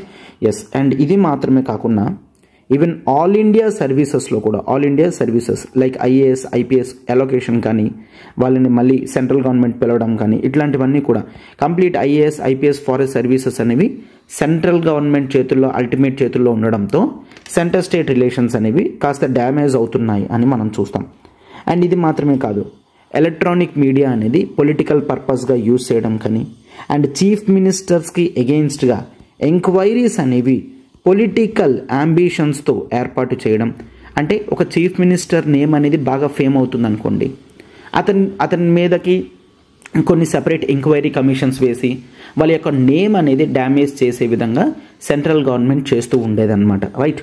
సో దీంతో సెంటర్ స్టేట్ రిలేషన్స్ అనేవి డ్యామేజ్ అయ్యేవి. అండ్ ఫినాన్సెస్ డిస్ట్రిబ్యూషన్ అనేది ఆటోమేటిక్గా చాలా ప్రాబ్లమేటిక్గా ఉండేది. అండ్ సెంటర్ కూడా స్టేట్స్ లిస్ట్లో ఉన్న సబ్జెక్ట్స్ మీద పార్లమెంట్లో బిల్స్ అనేవి తయారు చేసేది. క్లియర్? అంటే this is nothing but encroachment అని చూస్తాం. Encroachment. Right? Encroachment. Central government state లిస్ట్లో ఎన్క్రోచ్ అయ్యి పార్లమెంట్లో బిల్స్ అనేవి పెట్టేదన్నమాట. రైట్? అండ్ ఇది మాత్రమే కాకుండా సెంట్రల్లీ స్పాన్సర్డ్ స్కీమ్స్ ఏవైతే ఉన్నాయో వాటి యొక్క ఇంప్లిమెంటేషన్లో ఫండ్స్ ప్రాపర్గా ఇవ్వకపోవడం కానీ, అండ్ సెంట్రల్ గవర్నమెంట్కి వీలయ్యే విధంగా సిబిఐని కానీ, ఎన్ఫోర్స్మెంట్ డైరెక్టరేట్ని కానీ వీళ్ళందరినీ కూడా పొలిటికల్ పర్పస్గా యూజ్ చేసేదన్నమాట. సో దీంతో సెంటర్ స్టేట్ రిలేషన్స్ అనేవి చాలా వరకు ప్రాబ్లమేటిక్గా మనం చూస్తాం. అండ్ ఈ రోజుకి కూడా ఒకవేళ మీకు ఏమైనా క్వశ్చన్స్ వస్తే సెంటర్కి స్టేట్స్కి మధ్యలో ఉన్న టెన్షన్స్ ఏంటి, ప్రాబ్లమ్స్ ఏంటి అంటే, ఫర్ ఎగ్జాంపుల్ దాదాపుగా నేను ఒక 10 పాయింట్స్ అనేవి డిఫరెంట్ డైమెన్షన్స్లో ఇక్కడ పెట్టడం మనం జరిగింది. అవునా? ఈ పాయింట్స్ అన్నీ కూడా మీరు పెట్టినట్లయితే మనకి మ్యాక్సిమం మార్క్స్ అనేవి వస్తాయన్నమాట. ఇవి బేసిక్ థింగ్స్, ఎప్పుడు కూడా మనం కరెంట్ అఫైర్స్లో చూస్తూ ఉంటాం. ఇవి ఇంపార్టెంట్ రోల్ అనేది ప్లే చేస్తుంది సెంటర్ స్టేట్ రిలేషన్స్లో. రైట్? ఎస్. అయితే 1967 నుంచి మనకి ప్రాబ్లమ్స్ అనేవి వచ్చాయని చెప్పాం కదా. సో 1960s తర్వాత అయితే సెంటర్ స్టేట్ రిలేషన్స్ అనేవి ఏ విధంగా ఉండాలి అన్న వాటి మీద కొన్ని స్టడీస్ అనేవి చేయాలనుకున్నారు. సో దాంతో కొన్ని బాడీస్ అనేవి ఎస్టాబ్లిష్ చేశారనమాట. ఆ ఫస్ట్ బాడీయే that is administrative commission. Clear? Administrative reforms commission, ARC అని అంటాం. ఓకేనా? ఏఆర్సి అని అంటాం, అడ్మినిస్ట్రేటివ్ రిఫార్మ్స్ కమిషన్ అని అంటాం. అయితే ఈ ఏఆర్సి కమిషన్ తర్వాత there is another body that is called the Rajamannar committee. అయితే తమిళనాడు స్టేట్ ఈ కమిటీని ఏర్పాటు చేసి రికమెండేషన్స్ అనేవి తయారు చేయడం జరిగిందనమాట, రైట్. అయితే రాజమన్నార్ కమిటీ తర్వాత there is another resolution that is called the Anandpur Sahib resolution, right. Anandpur Sahib resolution అనేది చూస్తాం. అండ్ ఆనంద్పూర్ సాహిబ్ రిజల్యూషన్ తర్వాత there is the West Bengal memorandum. West Bengal central గవర్నమెంట్కి సెంటర్ స్టేట్ రిలేషన్స్ ఎలా ఉండాలి అని రికమెండ్ చేస్తూ ఒక మెమరాండం కూడా ప్రొవైడ్ చేయడం జరిగింది. And next it is the Sarkaria commission. Sarkaria commission one of the most important committees that was established by central government. Centre state relations గురించి Sarkaria commission most important. And next it is the Punchhi commission, right. Punchhi commission. So ఈ respective commissions కానీ bodies కానీ resolutions కానీ centre state రిలేషన్స్లో మనం చూస్తాము, ఓకేనా, most important. So అయితే ఇప్పుడు మనం administrative reforms commission, Rajamannar committee, Anandpur Sahib resolution, west Bengal memorandum చూద్దాము. సర్కారియా కమిషన్ అనేది డెడికేటెడ్గా సెపరేట్ ఒక క్లాస్లో చూద్దాము. పూంచి కమిషన్ రికమెండేషన్స్ కూడా డెడికేటెడ్గా ఒక క్లాస్లో మనం చూద్దాం. సో ఇవి most important. Sarkaria commission, Punchhi commission recommendations ఇప్పటికీ మెయిన్స్ క్వశ్చన్స్లో, ప్రిలిమ్స్ క్వశ్చన్స్లో చాలాసార్లు రిపీట్ అవుతూ ఉంటుంది. ఈ రికమెండేషన్స్ అనేవి మీరు ఎక్కడైనా యూజ్ చేయగలరు. ఇవి చూద్దామన్నమాట క్రోనాలజికల్ వేలో, రైట్. ఎస్. సో అయితే ఇప్పుడు ఈ కమిటీస్లో first committee that we see as the administrative reforms commission. అయితే ఈ అడ్మినిస్ట్రేటివ్ రిఫార్మ్స్ కమిషన్ అనే బాడీని 1966లో ఎస్టాబ్లిష్ చేయడం జరిగింది under the chairmanship of Morarji Desai. Morarji Desai గారి లీడర్షిప్లో ఈ కమిటీని ఏర్పాటు చేయడం జరిగిందనమాట, రైట్. అయితే దీంట్లో ఇచ్చిన టర్మ్స్ ఆఫ్ రిఫరెన్సెస్లో అంటే అడ్మినిస్ట్రేటివ్ ది రిఫార్మ్స్ కమిషన్ దేని గురించి చదవాలి అంటే వన్ ఆఫ్ ది ఆస్పెక్ట్స్లో సెంటర్ స్టేట్ రిలేషన్స్ కూడా చదవండి అని చెప్పడం జరిగింది. అంటే సెంటర్ స్టేట్స్ రిలేషన్స్ గురించి మాత్రమే కాదు, అడ్మినిస్ట్రేటివ్ రిఫార్మ్స్ కమిషన్ ఓవరాల్ అడ్మినిస్ట్రేషన్ని ఎట్లా చేంజ్ చేయాలి, ఏ విధమైన రిఫార్మ్స్ తీసుకొని రావాలి అన్న బ్రాడ్ పర్స్పెక్టివ్స్లో ఎస్టాబ్లిష్ చేయడం జరిగింది. దాంట్లో ఒకటి సెంటర్ స్టేట్ రిలేషన్స్ కూడా చదువుతూ వాటి మీద రికమెండేషన్స్ అనేవి ప్రొవైడ్ చేయండి అని చెప్పి ఏఆర్సీ కమిషన్స్కి చెప్పడం జరిగింది. అయితే ఈ అడ్మినిస్ట్రేటివ్ రిఫార్మ్స్ కమిషన్ బ్రాడ్ పర్స్పెక్టివ్స్లో మిగిలినవన్నీ చూస్తుంది కాబట్టి ఈ సెంటర్ స్టేట్ రిలేషన్స్ గురించి స్టడీ చేయడానికి ఒక స్పెసిఫిక్ స్టడీస్ టీమ్ని కూడా పెట్టడం జరిగింది, ఓకేనా. ఒక స్పెసిఫిక్ స్టడీ టీమ్ని కూడా ఎస్టాబ్లిష్ చేశారు. వీళ్ళు 22 రికమెండేషన్స్ అనేవి కూడా ప్రొవైడ్ చేయడం జరిగింది. అయితే under the leadership of MC Setalvad గారు సెంటర్ స్టేట్ రిలేషన్స్ మీద రికమెండేషన్స్ అనేవి ప్రొవైడ్ చేయడం జరిగింది, ఓకేనా. ఎస్. అయితే ఆ రికమెండేషన్స్ ఏంటో ఒకసారి చూసుకున్నట్లయితే ఈ స్టడీ టీమ్ అండ్ ఈ ఏఆర్సీ కలిపి ఇచ్చిన రికమెండేషన్స్ ఏంటి అంటే 263 ప్రకారం మనం ఆల్రెడీ చూసాం. That is inter state councils అనేవి ఏర్పాటు చేయాలని, అవునా, ఇంటర్ స్టేట్ కౌన్సిల్స్ అనేవి. అయితే ఇమీడియట్ బేసిస్ మీద ఇంటర్ స్టేట్ కౌన్సిల్స్ అనేవి ఎస్టాబ్లిష్ చేయాలి. ప్రెసిడెంట్ గారు ఈ ఇంటర్ స్టేట్ కౌన్సిల్స్ అనేవి ఎస్టాబ్లిష్ చేసి స్టేట్స్ అండ్ సెంటర్కి మధ్యలో ఉన్న ప్రాబ్లమ్స్ని రిజాల్వ్ చేయాలి అని రికమెండేషన్ ఇవ్వడం జరిగింది. అండ్ గవర్నర్స్ కింద ఎవరిని పడితే వాళ్ళని కాకుండా కంప్లీట్ నాన్ పార్టిసాన్ అంటే ఎటువంటి పొలిటికల్ ఆస్పిరేషన్స్, అంబిషన్స్ లేని వ్యక్తులనే గవర్నర్ కింద పెట్టాలి. వాళ్ళకి పబ్లిక్ లైఫ్లో అనుభవం ఉండాలి, అడ్మినిస్ట్రేషన్ పరంగా నాలెడ్జ్ ఉండాలి అని చెప్పి రికమెండేషన్ ఇవ్వడం జరిగింది. అండ్ ఎక్కువ పవర్స్ అనేవి స్టేట్స్కి డెలిగేట్ చేయాలి. డెలిగేషన్ అంటే ఇవ్వడం అనమాట. డెలిగేషన్ ఆఫ్ మోర్ పవర్స్ అనేవి చూస్తాం. ఎవరికి? స్టేట్స్కి ఎక్కువ పవర్స్ ఇవ్వాలి అని వీళ్ళు రికమెండ్ చేశారనమాట. అండ్ ఇది మాత్రమే కాకుండా ఎక్కువ పొలిటికల్ పవర్స్ మాత్రమే కాకుండా ఫినాన్షియల్ పవర్స్ కూడా ఎక్కువ స్టేట్స్కి ఇవ్వాలి అని చెప్పి రికమెండ్ చేయడం జరిగింది. అండ్ సెంట్రల్ ఆర్మ్డ్ ఫోర్సెస్ ఏవైతే ఉన్నాయో స్టేట్స్ రిక్వెస్ట్ మీద మాత్రమే పంపించాలి, బట్ కేవలం కొన్నిసార్లు మాత్రమే సెంట్రల్ ఆర్మ్డ్ ఫోర్సెస్ అనేది ఇవ్వాలి. ఎక్కువగా స్టేట్స్ వాళ్ళ పోలీసుల చేతే కంట్రోల్ చేయించుకోవాలి. సెంట్రల్ గవర్నమెంట్ ఎక్కువ లా అండ్ ఆర్డర్ అన్న ఉద్దేశంతో స్టేట్స్ ఇష్యూస్లో కలగజేసుకోకూడదు అని చెప్పి రికమెండేషన్స్ ఇచ్చారు. Study team under Setalvad study చేసి ఇచ్చిన రిపోర్ట్లో రికమెండేషన్స్ ఏఆర్సీ కమిషన్ 22 రికమెండేషన్స్ అనేవి ఇచ్చింది. అందులో ఇవి మోస్ట్ ఇంపార్టెంట్. అయితే ఈ 22లో ఏ రికమెండేషన్ని కూడా యూనియన్ గవర్నమెంట్ యాక్సెప్ట్ చేయలేదు. కేవలం ఆ పేపర్స్ అనేవి ఇప్పటికీ కూడా పేపర్స్ లానే ఉండిపోయాయి. అడ్మినిస్ట్రేటివ్ రిఫార్మ్స్ కమిషన్ ఇచ్చిన రికమెండేషన్స్ని ఒక్కటి కూడా యూనియన్ గవర్నమెంట్ పాటించలేదు అని చూస్తాం. కేవలం ఈ రికమెండేషన్స్ అనేవి అడ్వైజరీ ఇన్ నేచర్గా మాత్రమే ది సెంట్రల్ గవర్నమెంట్ భావించింది, దేన్ని కూడా ఇంప్లిమెంట్ చేయలేదు. అయితే ఏఆర్సీ కమిషన్ తర్వాత ది తమిళనాడు గవర్నమెంట్ 1969లో తమిళనాడులో డిఎంకే పార్టీ పవర్లోకి రావడం జరిగింది. అయితే వాళ్ళు ఒక 3 మెంబర్ కమిటీ అనేది ఎస్టాబ్లిష్ చేశారు under the Rajamannar committee. So Rajamannar committee అనేది ఎస్టాబ్లిష్ చేయడం జరిగింది. అయితే వీళ్ళు కూడా చాలా రికమెండేషన్స్ అనేవి ప్రొవైడ్ చేశారనమాట. అయితే వీళ్ళు చాలా ఎక్కువగా స్టేట్స్కి ఎక్కువ అటానమీ వచ్చే విధంగా, ఎప్పుడైనా ఖచ్చితంగా స్టేట్ గవర్నమెంట్స్ కొన్ని బాడీస్ని ఎస్టాబ్లిష్ చేస్తే వాళ్ళు ఎక్కువ స్టేట్స్కి అటానమీ వచ్చేదాని కింద రికమెండేషన్స్ ఇస్తారు. ఓకేనా? అండ్ ఇది గుర్తుంచుకోండి, మోస్ట్ ఇంపార్టెంట్, 1969లో రాజమన్నార్ కమిటీ ఎస్టాబ్లిష్ చేస్తే 1971లో వాళ్ళ రికమెండేషన్స్ ఇచ్చారు. ఈ డేట్స్ ఇవన్నీ కూడా మనకి గ్రూప్స్ రిలేటెడ్, అదర్ రిలేటెడ్ ఎగ్జామ్స్లో క్వశ్చన్స్ అడగచ్చు. 1969, 1971లో రికమెండేషన్స్ని సబ్మిట్ చేయడం జరిగిందనమాట. రైట్. అయితే ఈ కమిటీ ఎందుకు ప్రజెంట్ యూనిటరీ ట్రెండ్స్ ఉందో కూడా అబ్జర్వ్ చేసిందనమాట. ఏంటంటే సెంట్రల్ గవర్నమెంట్కి కొన్ని స్పెషల్ పవర్స్ ఉండడం, ఇంతవరకు ఒక పార్టీయే రూల్ చేయడం, ఫిజికల్ రిసోర్సెస్ అనేవి స్టేట్స్కి సరిపోకపోవడంతో యూనియన్ గవర్నమెంట్ మీద ఆధారపడడం అండ్ సెంట్రల్ ప్లానింగ్ కమిషన్స్ లాంటివి ఉండడం వలన ఇండియాలో సెంట్రలైజింగ్ టెండెన్సీస్ అనేవి ఉన్నాయి. సో స్టేట్స్కి సెంటర్స్కి ఇష్యూస్ అనేవి రిజాల్వ్ అవ్వట్లేదు అని చెప్తూ వాళ్ళు చెప్తున్నారనమాట. సో అందుకనే కొన్ని ఇంపార్టెంట్ రికమెండేషన్స్ అనేవి చెప్పారు. ఏంటి? ఇమీడియట్ బేసిస్ మీద ఇంటర్ స్టేట్ కౌన్సిల్స్ని ఎస్టాబ్లిష్ చేయాలి, ఇమీడియట్ బేసిస్ మీద అని చెప్పి రికమెండ్ ఇచ్చారు. అండ్ ఫినాన్స్ కమిషన్ని ఒక పర్మనెంట్ బాడీ కింద ఉంచాలి. ఇప్పుడు కేవలం ఫినాన్స్ కమిషన్ ఎవ్రీ 5 yearsకి ఎస్టాబ్లిష్ చేసి ఫినాన్స్ కమిషన్ రికమెండేషన్స్ ఇచ్చిన తర్వాత ఈ బాడీ అనేది క్లోజ్ అయిపోతుంది, అవునా?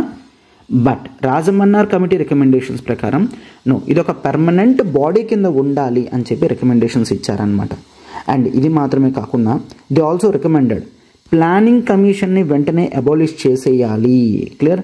అండ్ ఇది మాత్రమే కాకుండా ఆర్టికల్ 356, ఆర్టికల్ 357 అండ్ ఆర్టికల్ 365 ఇవన్నీ కూడా ప్రెసిడెంట్స్ రూల్ గురించి ఉన్నాయన్నమాట. ప్రెసిడెంట్స్ రూల్ని కంప్లీట్లీ అబాలిష్ చేసేయాలి. ఈ ఆర్టికల్స్నే కాన్స్టిట్యూషన్ నుంచి ఒమిట్ చేసేయాలి, రిమూవ్ చేసేయాలి, తీసేయాలి అని చెప్పి చెప్పడం జరిగిందనమాట. అండ్ స్టేట్ మినిస్ట్రీస్ కూడా గవర్నర్కి నచ్చినట్లుగా కాకుండా గవర్నమెంట్ స్ట్రాంగ్గా ఉన్నంత వరకు కూడా మినిస్టర్స్ ఉంటారు అన్నట్లు రికమెండేషన్స్ ప్రొవైడ్ చేయడం జరిగింది. అండ్ కొన్ని సబ్జెక్ట్స్ అనేవి యూనియన్ లిస్ట్ నుంచి కాంకరెంట్ లిస్ట్ నుంచి స్టేట్ లిస్ట్కి మార్చాలి అని రికమెండేషన్ ఇవ్వడం జరిగింది. అండ్ ఇది మాత్రమే కాకుండా ఇంతవరకు మనం ఆర్టికల్ 248 ప్రకారం రెసిడ్యూరీ పవర్స్ అనేవి ఎవరికి ఉన్నాయని చెప్పాము, పార్లమెంట్కి రెసిడ్యూరీ పవర్స్ అనేవి ఉన్నాయి, అవునా? బట్ వీళ్ళ రికమెండేషన్ ఏంటంటే రెసిడ్యూరీ పవర్స్ అనేవి స్టేట్స్కే ఇవ్వాలి. అంటే అర్థమవుతుందా? ప్రతి చోట కూడా స్టేట్స్ యొక్క అటానమీ పెంచే విధంగా రికమెండేషన్స్ అనేవి ఉంటాయి. రెసిడ్యూరీ పవర్స్ అనేవి స్టేట్స్కే ఇవ్వాలి అని చెప్పి. అండ్ మరొకటి, ఆల్ ఇండియా సర్వీసెస్ ఏవైతే ఉన్నాయో వాటిని అబాలిష్ చేసేయాలి. అంటే కాస్త అడ్మినిస్ట్రేటివ్ రిఫార్మ్స్ కమిషన్ ఇచ్చిన రికమెండేషన్స్ కన్నా రాజమన్నార్ కమిటీ మరింత స్టేట్ పవర్స్ అనేవి పెరిగే విధంగా రికమెండేషన్స్ అనేవి ఇవ్వడం జరిగింది. అండ్ అన్ఫార్చునేట్లీ సెంట్రల్ గవర్నమెంట్ కంప్లీట్గా ఈ రికమెండేషన్స్ అన్నిటిని కూడా ఇగ్నోర్ చేయడం జరిగిందనమాట. సో సెంట్రల్ గవర్నమెంట్ ఇగ్నోర్ చేసింది కాబట్టి మనం ఈ కమిటీస్ని అంత ఎక్కువగా చూడాల్సిన అవసరం లేదు. బట్ బేసిక్గా మనకు లక్ష్మీకాంత్లో డిస్కషన్ చేయడం జరిగింది కాబట్టి మనం కాస్త డీటెయిల్డ్గానే చూస్తున్నాం అనమాట. రైట్? సో ఇది రాజమన్నార్ కమిటీ చూస్తాం. అండ్ ఆ తర్వాత 1973లో దెర్ ఈజ్ అకాలీదళ్ ఒక రెజల్యూషన్ని అడాప్ట్ చేసుకోవడం జరిగింది. Both political and religious demands అనమాట. Anandpur Sahib clear. So it is the Anandpur Sahib, ఇదొక ప్లేస్, ఆనందపూర్ సాహిబ్ ఇన్ పంజాబ్ మనం చూస్తాము. సో అక్కడ ఒక రెజల్యూషన్ వీళ్ళు తీసుకున్నారు, ఆ రెజల్యూషన్ని పాస్ చేశారు. అందుకనే దాన్ని ఆనంద్పూర్ సాహిబ్ రెజల్యూషన్ అని అంటాం. అంటే పంజాబ్లో ది అకాలీదళ్ పార్టీ వాళ్ళు ఈ రికమెండేషన్స్ని పంపించడం జరిగింది. ఏంటి రికమెండేషన్స్ అంటే సెంట్రల్ గవర్నమెంట్ జ్యూరిస్డిక్షన్ అనేది కేవలం డిఫెన్స్, ఫారెన్ అఫైర్స్ అండ్ కమ్యూనికేషన్స్లో మాత్రమే ఉండాలి, స్టేట్స్కే ఎక్కువ పవర్స్ అనేవి ట్రాన్స్ఫర్ చెయ్యాలి అని చెప్పడం జరిగింది. అండ్ ఫెడరలిజం అనేది ప్రాపర్గా ఉండే విధంగా స్టేట్స్కి ఎక్కువ పవర్స్ అనేవి ఇవ్వాలి అని ఆనంద్పూర్ సాహిబ్ రెజల్యూషన్లో చెప్పడం జరిగింది. అయితే యూనియన్ గవర్నమెంట్ కంప్లీట్గా ఆనంద్పూర్ సాహిబ్ రెజల్యూషన్ కూడా ఇగ్నోర్ చేయడం జరిగింది, ఏ విధంగా కూడా పట్టించుకోలేదన్నమాట. Right, yes. అండ్ నెక్స్ట్ చూసుకున్నట్లయితే ఆనంద్పూర్ సాహిబ్ రెజల్యూషన్ తర్వాత 1977లో వెస్ట్ బెంగాల్ ఒక మెమరాండం అనేది తయారు చేయడం జరిగింది. అంటే ఒక పేపర్లో వాళ్ళ ఒపీనియన్స్, రికమెండేషన్స్ అనేవి క్లియర్గా పెట్టడం జరిగింది. సో ఆ బాడీ అనేది ఏ రికమెండేషన్స్ ఇచ్చిందో చూడండి. సో ఈ మెమరాండం అనేది యూనియన్ గవర్నమెంట్కి పంపించడం జరిగింది. ఏంటి అయితే ద వర్డ్ యూనియన్ అనేది ఆర్టికల్ 1లో ఉంది కదా, దాన్ని మార్చి ఫెడరల్ అన్న వర్డ్తో పెట్టాలి, అప్పుడే స్టేట్స్కి ఎక్కువ పవర్స్ వస్తాయి అని చెప్పడం జరిగింది. అండ్ సెంట్రల్ గవర్నమెంట్ యొక్క పవర్స్ అనేవి డిఫెన్స్లో, ఫారెన్ అఫైర్స్లో, కరెన్సీలో, కమ్యూనికేషన్లో అండ్ ఎకనామిక్ కోఆర్డినేషన్లో మాత్రమే ఉండాలి, ఊరకనే స్టేట్స్ ఇష్యూస్లో జోక్యం చేసుకోకూడదు అని చెప్తున్నారు. అండ్ సేమ్ వీళ్ళు కూడా ఇది మోస్ట్ ఇంపార్టెంట్ అమ్మా, రెసిడ్యూరీ పవర్స్ చెప్పాం కదా, రెసిడ్యూరీ పవర్స్ అనేవి yes as we discussed earlier, వీళ్ళు కూడా స్టేట్స్ అటానమీ, స్టేట్ కమిటీస్ ఎప్పుడు కూడా స్టేట్స్కి ఎక్కువ అటానమీ ఉండాలి అని రికమెండేషన్ ఇస్తారు, అవునా. వీళ్ళు కూడా రెసిడ్యూరీ పవర్స్ అనేవి పార్లమెంట్ చేతుల్లో కాదు స్టేట్స్ చేతుల్లో ఉండాలి అని చెప్తున్నారనమాట. అండ్ వీళ్ళు కూడా ప్రెసిడెంట్స్ రూల్ అనేది ఉండకూడదు, కంప్లీట్గా ఎలిమినేట్ చేసేయాలి అని చెప్తున్నారనమాట. అండ్ ఇది మాత్రమే కాకుండా దట్ ఈస్ రెవెన్యూ షేరింగ్లో 75% అనేది యూనియన్ గవర్నమెంట్ స్టేట్స్కి ఇచ్చేయాలి. రైట్, యూనియన్ గవర్నమెంట్ స్టేట్స్కి ఇచ్చేయాలన్నమాట. యాజ్ ఆఫ్ నౌ మనం ఏదైతే 41% చూస్తున్నామో అట్లాగా ఈ పర్సంటేజెస్ ఇవన్నీ కూడా 75కి పెంచేయాలి, 75% ఆఫ్ ఫండ్స్ అనేవి స్టేట్స్కి ఇచ్చేయాలి అని రికమెండేషన్ చేయడం జరిగింది. అండ్ రాజ్యసభకి లోక్సభతో సమానంగా పవర్స్ అనేవి ఇవ్వాలి, ఎందుకంటే రాజ్యసభలో స్టేట్స్కి ఎక్కువ పవర్స్ అనేవి ఉండడం జరుగుతుంది. సో స్టేట్స్కి ఎక్కువ పవర్స్ రాజ్యసభలో ఉంటాయి కాబట్టి రాజ్యసభ పవర్స్ని లోక్సభతో ఎక్కువగా ఈక్వల్ చేస్తే స్టేట్స్ యొక్క పవర్ కూడా పెరుగుతుంది అన్న ఉద్దేశం అన్నమాట. అండ్ అలానే ఆల్ ఇండియా సర్వీసెస్ అనేవి రిమూవ్ చేసేసి సెంట్రల్ సర్వీసెస్ అని వేరేగా సెంట్రల్ గవర్నమెంట్ గురించి, స్టేట్ సర్వీసెస్ అనేవి వేరేగా స్టేట్ గవర్నమెంట్స్ గురించి పెట్టాలి అని ఈ వెస్ట్ బెంగాల్ మెమరాండంలో ఉంది. అండ్ ఇక్కడ కూడా యూనియన్ గవర్నమెంట్ కంప్లీట్గా ఈ మెమరాండంని పక్కన పెట్టేసింది, ఏ రికమెండేషన్ని కూడా ఇంప్లిమెంట్ చేయాలి అనుకోలేదు. సో క్లియర్గా చూస్తే మనకి దట్ ఈస్ ది ఏఆర్సీ 1966లో ఎంసీ సెతల్వర్డ్ స్టడీ టీం వీళ్ళు ఇచ్చిన వాటితో ఏఆర్సీ రికమెండేషన్స్ ఇవ్వడం జరిగింది. ఒక్క రికమెండేషన్ని కూడా సెంట్రల్ గవర్నమెంట్ పట్టించుకోలేదు. 1969లో డిఎంకే గవర్నమెంట్ రాజమన్నార్ కమిటీని ఎస్టాబ్లిష్ చేశారు. వాళ్ళు 1971లో రికమెండేషన్స్ ఇచ్చారు, దాన్ని కూడా పట్టించుకోలేదు. Next that is the Anandpur Sahib resolution అనేది చూస్తాం. రైట్, అకాలీదళ్ పార్టీ వాళ్ళు ఒక రెజల్యూషన్ని పాస్ చేసి యూనియన్ గవర్నమెంట్కి పంపించారు 1973లో. సో దాన్ని కూడా యూనియన్ గవర్నమెంట్ పట్టించుకోలేదు. నెక్స్ట్ 1977లో వెస్ట్ బెంగాల్ మెమరాండం అనేది చూస్తాం. సో వెస్ట్ బెంగాల్ మెమరాండంలో కూడా రికమెండేషన్స్ దేన్ని కూడా యూనియన్ గవర్నమెంట్ పట్టించుకోలేదు. Next Sarkaria and Punchhi commission, Sarkaria Punchhi commissions అనేవి మోస్ట్ ఇంపార్టెంట్. సో సర్కారియా కమిషన్కి separate dedicated video and Punchhi commission రికమెండేషన్స్కి డెడికేటెడ్ వీడియో, అండ్ వాటిని ఎట్లా గుర్తుంచుకోవాలి ఎగ్జామినేషన్లో యూజ్ చేయడానికి అనేది కూడా మనం చూస్తాం. రైట్, సో అర్థమైంది కదమ్మా. సో సెంటర్ స్టేట్ రిలేషన్స్లో లెజిస్లేటివ్ రిలేషన్స్ ఏ విధంగా ఉంటున్నాయి, అడ్మినిస్ట్రేటివ్ రిలేషన్స్ ఏ విధంగా ఉంటున్నాయి, ఫినాన్షియల్ రిలేషన్స్ అనేవి ఏ విధంగా ఉంటున్నాయి అనేది డిస్కషన్ కంప్లీట్ చేసాం. అండ్ నెక్స్ట్ సెంటర్ స్టేట్ రిలేషన్స్లో టెన్షన్స్ ఏ విధంగా వస్తున్నాయి అనేవి చూసాం. ఆ టెన్షన్స్ రిజాల్వ్ చేయడానికి డిఫరెంట్ కమిటీస్ ఏవైతే సెంట్రల్ గవర్నమెంట్ కానీ స్టేట్ గవర్నమెంట్ కానీ ఎస్టాబ్లిష్ చేయడం, ఇవన్నీ కూడా మనం లాస్ట్ క్లాసెస్లో డిస్కస్ చేసుకున్నాం, అవునా. సో కమిటీస్కి వచ్చేసరికి we're discussing about the administrative reforms commission and MC Setalvad చేత ఏర్పాటు చేయబడిన స్టడీ టీమ్ అండ్ ఏఆర్సీ కలిపి ఏవైతే రికమెండేషన్స్ ఇచ్చారో అవి మనం చూసాం. And next the Rajamannar right, the Rajamannar committee అనేది ఎస్టాబ్లిష్ చేయడం జరిగింది, that is by the Tamil Nadu government. So ఈ కమిటీ రికమెండేషన్స్ కూడా మనం చూడడం జరిగింది. అండ్ రాజమన్నార్ కమిటీ తర్వాత there is something that is called the Anandpur Sahib resolution అని చూస్తాము. ఆనంద్పూర్ సాహిబ్ రిజల్యూషన్, ఈ రిజల్యూషన్లో కూడా పొలిటికల్ ఇష్యూస్ అనేవి సెంటర్కి స్టేట్కి ఎట్లా ఉండాలి, ఇష్యూస్ అనేవి ఏ విధంగా సాల్వ్ చేసుకోవాలో కూడా మనం ఇందులో చూసాం. అండ్ ఇది మాత్రమే కాకుండా వెస్ట్ బెంగాల్ కూడా ఒక మెమరాండం అనేది సెంట్రల్ గవర్నమెంట్కి ఇవ్వడం జరిగింది, అంటే రిక్వెస్ట్ చేస్తూ ఒక రెజల్యూషన్ పాస్ చేయడం జరిగింది, ఈ విధంగా సెంటర్ స్టేట్ రిలేషన్స్ అనేవి ఉంచండి అని. అవునా? So these are important. And next most important that you should write in every exam, that is about Sarkaria committee. So Sarkaria committee establish చేయడం జరిగింది, వాటి యొక్క రికమెండేషన్స్తో సహా మనకి చాలా ఇంపార్టెంట్ అనమాట. Yes, and now it is the important topic, that is the Sarkaria committee recommendations. Most important, మీకు అయితే ప్రిలిమ్స్లో కానీ ఆర్ మెయిన్స్లో కానీ ఖచ్చితంగా దీని మీద క్వశ్చన్స్ అయినా వస్తాయి, ఆర్ ఈ కమిషన్ రికమెండేషన్స్ అనేవి యూజ్ చేస్తూ మీరు ఆన్సర్స్లో కూడా వీటిని యూజ్ చేయగలరు అనమాట. Right, for example governor issues వచ్చాయనుకోండి, సర్కార్య కమిటీ ఈ విధమైన రికమెండేషన్స్ ఇచ్చింది అని రాయడానికి కూడా హెల్ప్ అవుతుందన్నమాట. Right, yes. So central government, state governments ఇట్లా కమిటీస్ అనేవి ఏర్పాటు చేస్తున్నాయి కదా. అలా 1983లో union government or central government ఒక 3 మెంబర్ కమిటీని ఎస్టాబ్లిష్ చేయడం జరిగింది. ఎంతమంది? 3 మెంబర్స్ ఉంటారు.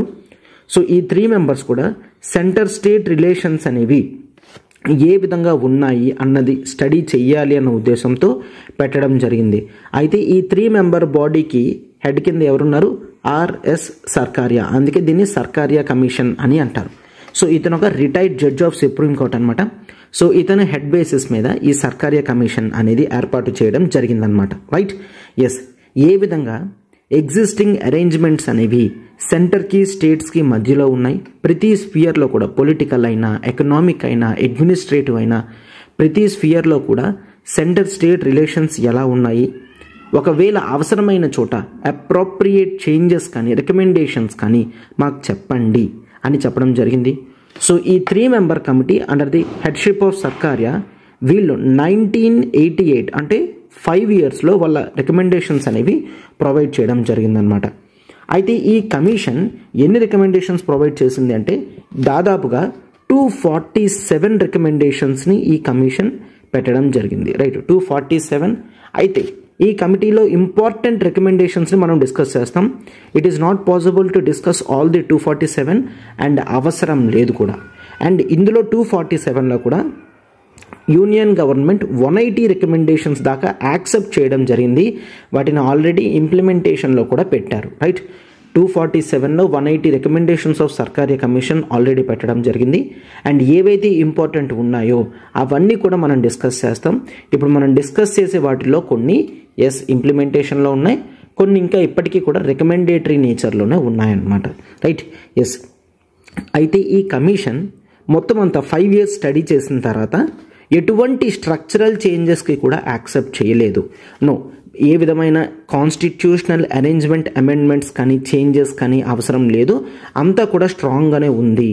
బట్ కొన్ని ఆపరేషనల్ ఆస్పెక్ట్స్ మీద చేంజెస్ అనేవి రావాలి. అంటే ఫండమెంటల్గా బాగానే ఉంది, చిన్న చిన్న ఆపరేషనల్ లెవెల్లో ఈ అరేంజ్మెంట్స్ అనేవి చేంజ్ అయితే సెంటర్ స్టేట్ రిలేషన్స్ అనేవి బాగుంటాయి అని చెప్పడం జరిగిందనమాట. రైట్, అండ్ ఏంటంటే ఫెడరలిజం అనేది చాలా ఇంపార్టెంట్గా చూడాలి. ఫెడరలిజం అనేది ఒక కోఆపరేటివ్ యాక్షన్, అంటే centre and state and between the states మొత్తం అంతా కూడా కోఆపరేటివ్ యాక్షన్ కింద ఉండాలి అని మనం చూస్తాం. ఓకేనా, కోఆపరేటివ్ యాక్షన్ కింద ఉండాలి అని చూస్తాం. అండ్ ఇది మాత్రమే కాదు, ఇట్ అవుట్ రైట్లీ రిజెక్టెడ్ ఏంటి ది పవర్స్, సెంట్రల్ గవర్నమెంట్కి పవర్స్ తగ్గించాలి అని మనకి earlier committees like Rajamannar committee కానీ, ఆనంద్పూర్ సాహిబ్ రెజల్యూషన్ కానీ, వెస్ట్ బెంగాల్ మెమరాండం కానీ ప్రతి చోట కూడా సెంటర్ యొక్క ఆధిపత్య ధోరణి అనేది తగ్గాలి, స్టేట్స్కే పవర్ అనేది ఎక్కువ ఇవ్వాలి అని చెప్పడం జరిగింది, అవునా? బట్ సర్కారియా కమిషన్ మాత్రం ఆ బేసిక్ రికమెండేషన్స్కి కంప్లీట్గా ఎగెయిన్స్ట్గా ఉంది. అంటే సెంట్రల్ గవర్నమెంట్ యొక్క పవర్స్ ఏ విధంగా కూడా తగ్గించాల్సిన అవసరం అనేది లేదు, రైట్? ఎస్, మనకి ఏం కావాలి? స్ట్రాంగ్ సెంటర్ కావాలి అని అతను రికమెండ్ చేశారు. Sarkaria commission strong centre recommend చేశారు. మీరు కూడా ఒకవేళ సర్కారియా కమిషన్ చెప్తున్నట్టు స్ట్రాంగ్ సెంటర్కే రికమెండ్ చేసినట్లయితే మీరు ఈ పాయింట్స్ని మీ ఆన్సర్స్లో మీరు పెట్టచ్చు. కన్క్లూషన్లో ఎస్, స్ట్రాంగ్ సెంటర్ అనేది చాలా ఇంపార్టెంట్ అని సర్కారియా కమిటీలో చెప్పడం జరిగింది అని మీ ఆన్సర్ కన్క్లూషన్లో రాయగలరు. అయితే ఇతను ఎందుకు స్ట్రాంగ్ సెంటర్ అడుగుతున్నారంటే దీని వలన మన నేషన్ అంతా కూడా యూనిఫై అయి ఉంటుంది. సో దీని యొక్క బెనిఫిట్ ఏంటమ్మా? నేషనల్ యూనిటీ అనేది మనకి కనిపిస్తుంది. ఇండియా చాలా పెద్దది కదా, చాలా డైవర్సిఫైడ్ కదా. సో ఎంత పెద్ద ఇండియా యూనిటీ అండ్ ఇంటిగ్రిటీ అనేది మెయింటైన్ చేయాలి అంటే స్ట్రాంగ్ సెంటర్ అనేది బేసిక్ రిక్వైర్మెంట్. అండ్ ఇండియాలో ఆ బేసిక్ రిక్వైర్మెంట్ అనేది ఉంది. సో దాన్ని చేంజ్ చేయొద్దు, దాన్ని అలానే ఉంచండి అని చెప్పి మనకి ఈ విధంగా అతను ఒపీనియన్ అన్నమాట, రైట్? స్ట్రాంగ్ సెంటర్ అనేది ఉండాలి. సో దీని వలన స్టేట్స్ అనేవి ఏ విధమైన ఫిసిపారస్ టెండెన్సీస్ వైపు వెళ్ళవు అని చెప్తున్నారు. ఈ టర్మ్స్ అనేవి యూజ్ చేస్తున్నాను ఎందుకంటే మీరు బుక్ చదివేటప్పుడు మీకు ఇబ్బంది రాకూడదని ఇంపార్టెంట్ టర్మ్స్ ఏవైతే ఉన్నాయో వాటిని కూడా నేను ట్రాన్స్లేట్ చేస్తున్నాను. ఫిసిపారస్ టెండెన్సీస్ అంటే ది డివిజన్ టెండెన్సీస్, అంటే స్టేట్స్ కింద ఎక్కువ స్టేట్స్ కింద డివిజన్ అయిపోతుంది అనుకోండి, దాన్ని ఫిసిపారస్ టెండెన్సీస్ అని అంటాం. అంటే ఒక స్ట్రాంగ్ సెంటర్ లేకున్నా ఒక వీక్ సెంటర్ ఉన్నట్లయితే మాత్రం ఖచ్చితంగా అక్కడ ఏమవుతుంది? ఫిసిపారస్ టెండెన్సీస్ అనేవి వస్తాయి. అంటే స్టేట్స్ అనేవి ముక్కలుగా అయిపోతుంటాయి. ఎవరికి వాళ్ళే స్టేట్స్ కింద అయిపోవాలనుకుంటారు, ప్రతి ఒక్కరూ కూడా క్యాపిటల్ని డిక్లేర్ చేసేసుకుంటారు, రైట్? సో ఈ విధమైన ప్రాబ్లమ్స్ అనేవి ఉన్నాయి. సో అందుకని స్ట్రాంగ్ సెంటరే కావాలి అని సర్కారియా కమిషన్ యొక్క ఉద్దేశం. మీరు కూడా మీ పాయింట్ని ఇదే విధంగా స్ట్రెంథెన్ చేయండి, లేదంటే బేసిక్ ఆర్గ్యుమెంట్స్ అనేవి ఇస్తే మార్క్స్ అనేవి ఎక్కువ రావు. ఫర్ ఎగ్జాంపుల్ సర్కారీ కమిషన్ చెప్పింది స్ట్రాంగ్ సెంటర్ కావాలని, అంతే కేవలం అలానే రాస్తే మార్క్స్ ఎక్కువ రావు. యూనిట్ టు స్ట్రెస్ ఎందుకు?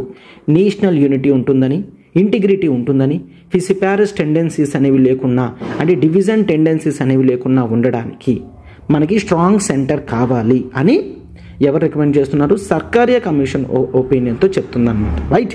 ఎస్, అయితే వీళ్ళు స్ట్రాంగ్ సెంటర్ని అడిగారు. అయితే స్ట్రాంగ్ సెంటర్ అనేది అది ఓవర్ సెంట్రలైజేషన్ కాకూడదు. కావాల్సిందేంటి? ది స్ట్రాంగ్ సెంటర్ మాత్రమే కావాలి తప్ప ఓవర్ సెంట్రలైజేషన్ కాకూడదు. అంటే కొంతవరకు స్టేట్స్కి కూడా బ్రీదింగ్ స్పేస్ అనేది ఇవ్వాలి, లేకపోతే అది ఓవర్ సెంట్రలైజేషన్ అవుతుంది. దీనికే సర్కారియా కమిషన్ ఒక ఇంపార్టెంట్ యానెక్డోట్ లాంటిది చెప్పిందనమాట. ఏంటని? ఓవర్ సెంట్రలైజేషన్ అనేది ఎట్లా ఉంటుందంటే సెంట్రల్ గవర్నమెంట్కి బీపీ తీసుకొస్తుంది, అంటే బ్లడ్ ప్రెషర్ అనేది హై అన్నమాట, హై బ్లడ్ ప్రెషర్ తీసుకొస్తుంది. స్టేట్స్కి మాత్రం ఎనేమియా తీసుకొస్తుంది అని చెప్తున్నారనమాట, రైట్? సెంట్రల్ గవర్నమెంట్కి బ్లడ్ ప్రెషర్ తీసుకొస్తుంది, స్టేట్కి ఎనేమియా తీసుకొస్తుంది అని మనం చూస్తాం, రైట్? అంటే ఇక్కడ అర్థం ఏంటి? సెంటర్కి బ్లడ్ ప్రెషర్ అంటే బ్లడ్ ప్రెషర్ ఎక్కువ ఉందంటే అది ప్రాబ్లం. ఎనేమియా అంటే ల్యాక్ ఆఫ్ బ్లడ్ అనమాట. ఎనేమియా అంటే ల్యాక్ ఆఫ్ బ్లడ్, అంటే ఓవర్ సెంట్రలైజేషన్ అవ్వడం వలన బ్లడ్ ఎక్కువగా సెంటర్కి వెళ్ళిపోవడంతో బ్లడ్ ప్రెషర్ అయిపోతుంది. స్టేట్స్కి ఏవి మిగిలిపోవడంతో ల్యాక్ ఆఫ్ బ్లడ్ ఎనేమియా సిచ్యువేషన్కి వెళ్తుంది. సో రెండు కూడా రాంగే, రెండు కూడా ప్రాబ్లమే. సో బ్యాలెన్స్డ్గా స్ట్రాంగ్ సెంటర్ అనేది కావాలి, ఓవర్ సెంట్రలైజేషన్ మాత్రం కాకూడదు అని చెప్తున్నారనమాట. అయితే సర్కారీ డిఫరెంట్ రికమెండేషన్స్ అనేవి ప్రొవైడ్ చేయడం జరిగింది. ఆ రికమెండేషన్స్ అన్నీ కూడా మనం డీటెయిల్డ్గా నీట్గా చూద్దాం. సో ఒక్కసారి జాగ్రత్తగా చూడమ్మా. That is about article 263 of Indian constitution. Article 263 ప్రకారం ఇంటర్ స్టేట్ కౌన్సిల్స్ అనేవి ఎస్టాబ్లిష్ చేయాలి అని చెప్తున్నారు కదా. అయితే ఇంటర్ స్టేట్ కౌన్సిల్స్ కాస్త ఇంటర్ గవర్నమెంటల్ కౌన్సిల్స్ అవ్వాలి అని సర్కారియా కమిటీ రికమెండేషన్ అనమాట, ఓకేనా? ఇంటర్ స్టేట్ కౌన్సిల్స్ కాస్త ఇంటర్ గవర్నమెంటల్ కౌన్సిల్స్ అవ్వాలి. సరే అయితే నేమ్ చేంజ్ చేస్తే ఏమొస్తుంది, నేమ్ మాత్రమే కాదు కొన్ని క్యారెక్టరిస్టిక్స్ చేంజెస్ అనేవి తీసుకొచ్చి ఖచ్చితంగా ఈ బాడీస్ని ఎస్టాబ్లిష్ చేయాలి. అంటే ఏ విధంగా ఒక పర్మనెంట్ ఇంటర్ స్టేట్ కౌన్సిల్స్ అనేవి పర్మనెంట్ కాదు, ప్రెసిడెంట్ గారు నోటిఫై చేస్తారు. బట్ ఒక పర్మనెంట్ ఇంటర్ గవర్నమెంటల్ కౌన్సిల్ అనేది ఎస్టాబ్లిష్ చేస్తేనే సెంటర్ స్టేట్ ప్రాబ్లమ్స్ అనేవి తగ్గుతాయి అని ఉద్దేశం. అండ్ నెక్స్ట్ ఆర్టికల్ 356 ప్రకారం ప్రెసిడెంట్స్ రూల్ ఏదైతే ఉందో ఇది కంటిన్యూస్గా తీసుకొని రాకూడదు, కేవలం లాస్ట్ రిసార్ట్ కింద. అంటే ఒక స్టేట్ని మన చేతుల్లోకి తీసుకొని రావాలి అంటే ప్రెసిడెంట్స్ రూల్ పెడదాము సో దట్ స్టేట్ అంతా మన చేతుల్లోకి వచ్చేస్తుంది. నో, అట్లా చేయకూడదు. ప్రెసిడెంట్స్ రూల్ అనేది ఎప్పుడో తీసుకొని రావాలి. ఇట్లా ఎప్పుడు పడితే అప్పుడు తీసుకొని వచ్చి స్టేట్స్ని డీస్టెబిలైజ్ చేయకూడదు అని చెప్పి సర్కారీ కమిటీ రికమెండేషన్ అనమాట. అండ్ వీళ్ళు చూడండి, ఆల్ ఇండియా సర్వీసెస్ అనేవి కంటిన్యూ అవ్వాలి, ఇంకా ఎక్కువ ఆల్ ఇండియా సర్వీసెస్ రావాలి అని చెప్తున్నారు. అందుకే కదా స్ట్రాంగ్ సెంటర్ని ఇతను సపోర్ట్ చేస్తున్నారని మనం చెప్తున్నాం. బట్ రాజమన్నార్ కమిటీ కానీ వెస్ట్ బెంగాల్ మెమరాండం వాళ్ళేమని చెప్తున్నారు, ఆల్ ఇండియా సర్వీసెస్ని స్క్రాప్ చేసేయాలి, అబోలిష్ చేసేయాలని చెప్పారు. బట్ సర్కారీ కమిటీ ఎగ్జాక్ట్గా దానికి ఆపోజిట్ చేయడం జరిగింది. ఆల్ ఇండియా సర్వీసెస్ ఉండాలి, ఇంకా మరిన్ని సర్వీసెస్ రావాలి అని కూడా చెప్తున్నారనమాట. And even if you take residuary powers, residuary powers already చూసాము. రెసిడ్యూరీ పవర్స్ అనేవి ఇన్ జనరల్గా టాక్సేషన్ రెసిడ్యూరీ పవర్స్ అయినా legislative aspects of residuary powers అయినా పార్లమెంట్కి ఉంటుంది. బట్ ఇక్కడ చూడండి, సర్కారీ కమిటీ ఏమని చెప్పిందంటే రెసిడ్యూరీ పవర్లో టాక్సేషన్ అంటుంది. అవునా, కొన్ని taxation residuary powers like gift tax ఇవన్నీ కూడా రెసిడ్యూరీ పవర్స్ ఆఫ్ టాక్సేషన్లో చూస్తాం. ఈ టాక్సేషన్ పవర్స్ మాత్రం పార్లమెంట్కి ఉండాలి. చూడండి, పార్లమెంట్కి ఉండాలి. But legislative powers of residuary మాత్రం ఎక్కడ పెట్టాలంట, కాంకరెంట్ లిస్ట్లో పెట్టాలంట. అంటే రెసిడ్యూరీ లిస్ట్లో ఏవైతే సబ్జెక్ట్స్ ఉన్నాయో అవన్నీ తీసుకొచ్చి కాంకరెంట్ లిస్ట్లో పెట్టాలి. బట్ రెసిడ్యూరీ పవర్స్లో ఉన్న టాక్సేషన్ పవర్స్ మాత్రం పార్లమెంట్కే వదిలేయాలి అని చెప్తున్నారనమాట. రైట్. సో రెసిడ్యూరీ పవర్స్ గురించి వీళ్ళు ఎట్లా రికమెండ్ ఇచ్చారు. But Rajamannar committee west Bengal memorandum వాళ్ళు మాత్రం రెసిడ్యూరీ పవర్స్ అనేవి స్టేట్కి వెళ్ళాలి అని చెప్పారు. అవునా, రైట్. అట్లా డిఫరెన్సెస్తో మీరు చూస్తే మీకు చాలా క్లియర్గా గుర్తుండిపోతుంది అనమాట. Right, yes. అండ్ ఇది మాత్రమే కాదు, ప్రెసిడెంట్ గారు ఎప్పుడైనా స్టేట్ బిల్స్కి సంతకం పెట్టకపోతే ఆ రీజన్స్ అనేవి ప్రెసిడెంట్ గారు వెంటనే స్టేట్ లెజిస్లేటివ్ అసెంబ్లీకి తెలియజేయాలి, మేము సంతకం పెట్టడం లేదు అని. అంటే దాన్ని ప్రాపర్గా కమ్యూనికేట్ చేయాలి ప్రెసిడెంట్ గారు, మేము దీనికి సంతకం పెట్టడం లేదు అని. కేవలం ఎప్పటికీ సైలెంట్గా ఉండిపోతాను అని మాత్రం చేయకూడదు అని చూస్తామన్నమాట. Right. And there is something that is called national development council అనేది ఉంది. ఈ నేషనల్ డెవలప్మెంట్ కౌన్సిల్ కాస్త నేషనల్ ఎకనామిక్ డెవలప్మెంట్ కౌన్సిల్ కింద మనం చూస్తాం. ఓకేనా, నేషనల్ డెవలప్మెంట్ కౌన్సిల్ కాస్త నేషనల్ ఎకనామిక్ డెవలప్మెంట్ కౌన్సిల్ కింద చూస్తాము. అండ్ జోనల్ కౌన్సిల్స్ అనేవి ఎస్టాబ్లిష్ చేయాలి అని కూడా చూస్తాం. జోనల్ కౌన్సిల్స్ అనేవి స్టాట్యూటరీ బాడీస్ ఇవి. సో ఈ జోనల్ కౌన్సిల్స్ అనేవి ఎప్పటికప్పుడు ఎస్టాబ్లిష్ చేయాలి అని చూస్తాం. అండ్ ఇది మాత్రమే కాదు, సెంట్రల్ గవర్నమెంట్ స్టేట్లో చిన్న చిన్న మిస్చీఫ్స్ని కంట్రోల్ చేయడానికి it can deploy it's armed forces. Central armed forces ఏవైతే ఉన్నాయో వాటిని ఈవెన్ స్టేట్స్ పర్మిషన్ లేకున్నా కూడా పెట్టే పవర్ అనేది సెంటర్కి అలానే ఉంచాలి. Clear. But it is desirable. ఏంటంట, స్టేట్స్ని కన్సల్ట్ చేసి ఈ విధంగా ఆర్మ్డ్ ఫోర్సెస్ని పెట్టడం ద్వారా సెంటర్ మీద ట్రస్ట్ అనేది స్టేట్స్కి బిల్డ్ అవుతుంది. అట్లా చేయడం important, but it is not mandatory. స్టేట్స్కి ఖచ్చితంగా చెప్పాలి, అట్లాంటివి అవసరం లేదు అని చెప్పి చెప్తున్నారనమాట. రైట్. అండ్ ఇది మాత్రమే కాదు, దట్ ఈజ్ కాన్కరెంట్ సబ్జెక్ట్ మీద, క్లియర్, కాన్కరెంట్ లిస్ట్లో ఉన్న సబ్జెక్ట్ మీద ఒకవేళ పార్లమెంట్ కనుక చట్టం చేయాలి అనుకుంటే ఖచ్చితంగా ఎవరికి చెప్పాలంటే it has to consult the స్టేట్స్కి కన్సల్ట్ చేసి కాంకరెంట్ లిస్ట్లో ఉన్న సబ్జెక్ట్ మ్యాటర్ మీద చట్టం అనేది పార్లమెంట్ చేయాలి. అప్పుడే స్టేట్స్ సపోర్ట్ కూడా ఉంటుంది, స్టేట్స్ ఒపీనియన్ తీసుకున్నట్టు ఉంటుంది, డెమోక్రసీ అనేది స్ట్రెంథన్ అవుతుంది అని సర్కారీ కమిటీ యొక్క ఉద్దేశం అన్నమాట. రైట్. సో కాంకరెంట్ లిస్ట్లో సబ్జెక్ట్ మ్యాటర్ని టచ్ చేయాలంటే పార్లమెంట్ స్టేట్స్ని కన్సల్ట్ చెయ్యాలి అని కూడా రికమెండేషన్ ఇవ్వడం జరిగిందనమాట. రైట్. అండ్ గవర్నర్ని అపాయింట్ చేసేటప్పుడు there is a general procedure ఏంటి, ఒక స్టేట్లో గవర్నర్ని అపాయింట్ చేసేటప్పుడు ఆ రెస్పెక్టివ్ స్టేట్ యొక్క చీఫ్ మినిస్టర్ని కన్సల్ట్ చేస్తారనమాట. రైట్, రెస్పెక్టివ్ స్టేట్ యొక్క చీఫ్ మినిస్టర్ని కన్సల్ట్ చేస్తారు. బట్ ఇది ఒక ప్రొసీజర్, కాన్స్టిట్యూషన్లో ఎక్కడా కూడా లేదు. అయితే సర్కారియా కమిటీ ఏమని చెప్తుందంటే దీన్ని కాన్స్టిట్యూషన్లోనే అమెండ్ చేసి పెట్టాలి. అంటే కొన్నిసార్లు స్టేట్స్కి చెప్పకుండా అడగకుండా ప్రెసిడెంట్ గారు గవర్నర్ని అపాయింట్ చేయడం జరుగుతుంది. అదే ఒకవేళ కాన్స్టిట్యూషన్ ఆర్టికల్స్లోనే రాసుంటే అప్పుడు సెంటర్కి స్టేట్స్కి మధ్యలో వచ్చే క్లాషెస్ అనేవి తగ్గడం జరుగుతుందన్నమాట. Most of the times because of governors వలన సెంటర్ స్టేట్ ఇష్యూస్ అనేవి మనకి ఎక్కువగా వస్తున్నాయి. రైట్, అయితే గవర్నర్ ఏ విధంగా కూడా కౌన్సిల్ ఆఫ్ మినిస్టర్స్ని అనవసరంగా వాళ్ళని రిమూవ్ చేయకూడదు అని చెప్పి మనం చూస్తాం. అన్లెస్ కౌన్సిల్ ఆఫ్ మినిస్టర్స్కి మెజారిటీ అనేది ఉన్నంత వరకు కూడా వాళ్ళని ఏం చేయకూడదు. కేవలం మెజారిటీ లేనప్పుడు మాత్రమే వీళ్ళ మీద ఏదైనా యాక్షన్స్ తీసుకునే పవర్ గవర్నర్కి ఉండాలి అని చెప్పి రికమెండేషన్ ఇవ్వడం జరిగింది. అండ్ గవర్నర్ ఖచ్చితంగా ప్రతి స్టేట్లో కూడా 5 years ఉండాలి. అంటే నార్మల్ సర్కమ్స్టాన్సెస్లో 5 years ఉండాలి.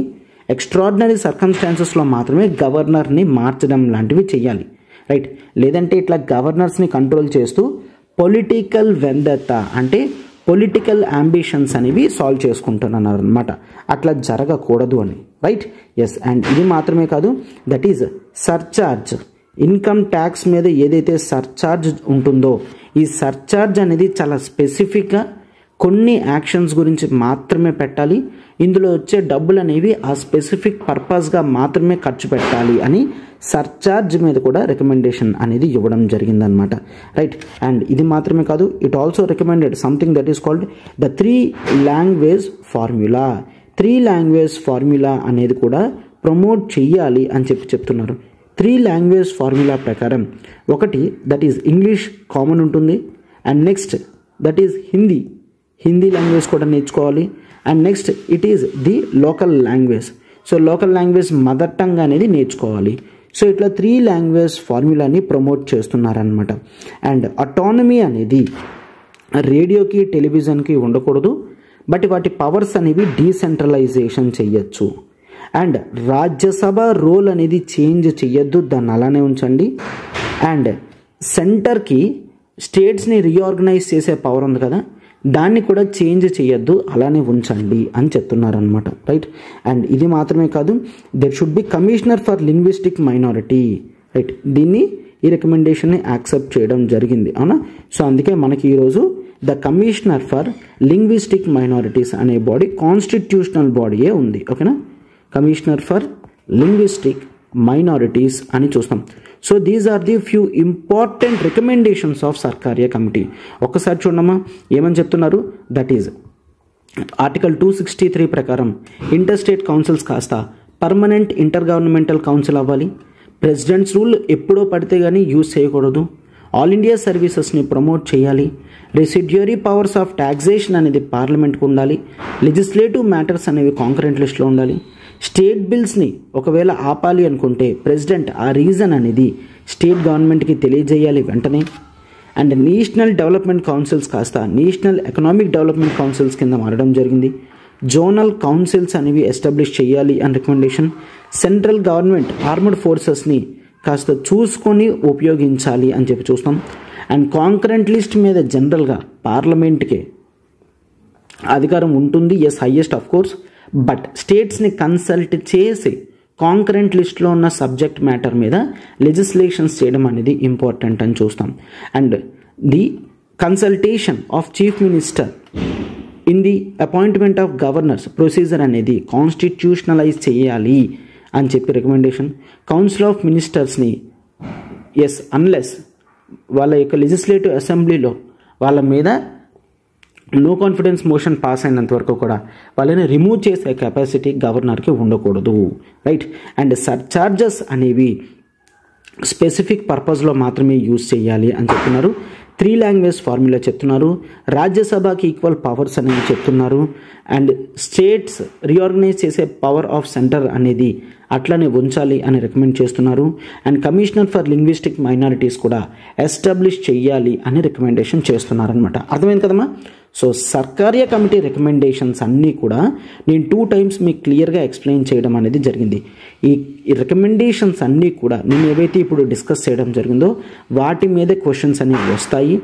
సో మీరు వీటిని ప్రాపర్గా ప్రిపేర్ అయినట్లయితే మీరు ఎగ్జామ్లో దీన్ని ఫుల్గా రాయగలరు అనమాట. Right. So far we're done up to Sarkaria committee recommendations. Sarkaria committee recommendations కూడా మనం కంప్లీట్ చేయడం జరిగింది. And next the most important commission, that is the Punchhi commission అని మనం చూస్తాం. రైట్. సో పూంచి కమిషన్ అనేది సెంటర్ స్టేట్ రిలేషన్స్లో ఓవరాల్ కాంప్రహెన్సివ్గా రికమెండేషన్స్ అనేవి ప్రొవైడ్ చేయడం జరిగింది. అయితే సర్కారియా కమిషన్తో పాటు పూంచి కమిషన్ రికమెండేషన్స్ కూడా మన ఆన్సర్స్లో పెట్టడం అనేది జరుగుతుంది. అండ్ ఈవెన్ MCQ ఫార్మేట్లో కూడా క్వశ్చన్స్ లాంటివి ఇచ్చే ఛాన్సెస్ అనేవి ఉన్నాయన్నమాట. రైట్. సో సెంటర్ స్టేట్ రిలేషన్స్లో union government second commission start చేసింది. ఆ సెకండ్ కమిషన్ పూంచి కమిషన్ ఎప్పుడు స్టార్ట్ చేసింది? 2007లో ఈ కమిషన్ని స్టార్ట్ చేయడం జరిగింది. అయితే దీని యొక్క చైర్పర్సన్ నేమ్ మనం మదన్ మోహన్ పూంచి అని చూస్తాం. మదన్ మోహన్ పూంచి. అయితే మదన్ మోహన్ పూంచి గారు he is the former chief justice of India. The former chief justice of India కింద చేయడం జరిగింది. సో 2007లో ఎందుకు 2007? సర్కారియా కమిటీ రికమెండేషన్స్ అనేవి మనకి దాదాపుగా వచ్చి 20 years దాటుతుందన్నమాట. ఎందుకంటే 1983లో సర్కారియా కమిటీని ఎస్టాబ్లిష్ చేయడం జరిగింది. అండ్ 1988లో వాళ్ళు రికమెండేషన్స్ ఇచ్చేశారు. సో 20 years అవుతుంది.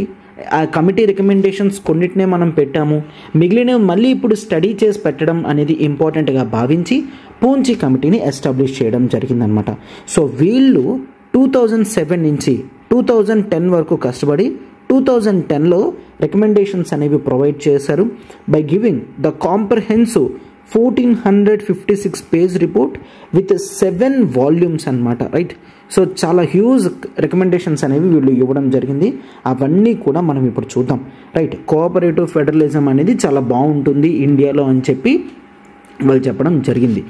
ఇప్పుడు ఆ కమిటీ రికమెండేషన్స్ ఏంటో మనం క్లియర్గా చూద్దాం. So what we shall do, మనం క్లియర్గా డీటెయిల్డ్ డిస్కషన్స్ అనేవి చేసుకొని 15 రికమెండేషన్స్ అనేవి కంప్లీట్ చేసుకొని నెక్స్ట్ రికమెండేషన్స్ అనేవి నెక్స్ట్ క్లాస్లో కంప్లీట్ చేద్దాం. సో ఈ 15 రికమెండేషన్స్ అనేవి చెప్తాను అండ్ లాస్ట్లో రిపీట్ కూడా చేస్తాను సో దట్ మీకు లాంగ్ టర్మ్ గుర్తుంటుంది అనమాట. రైట్.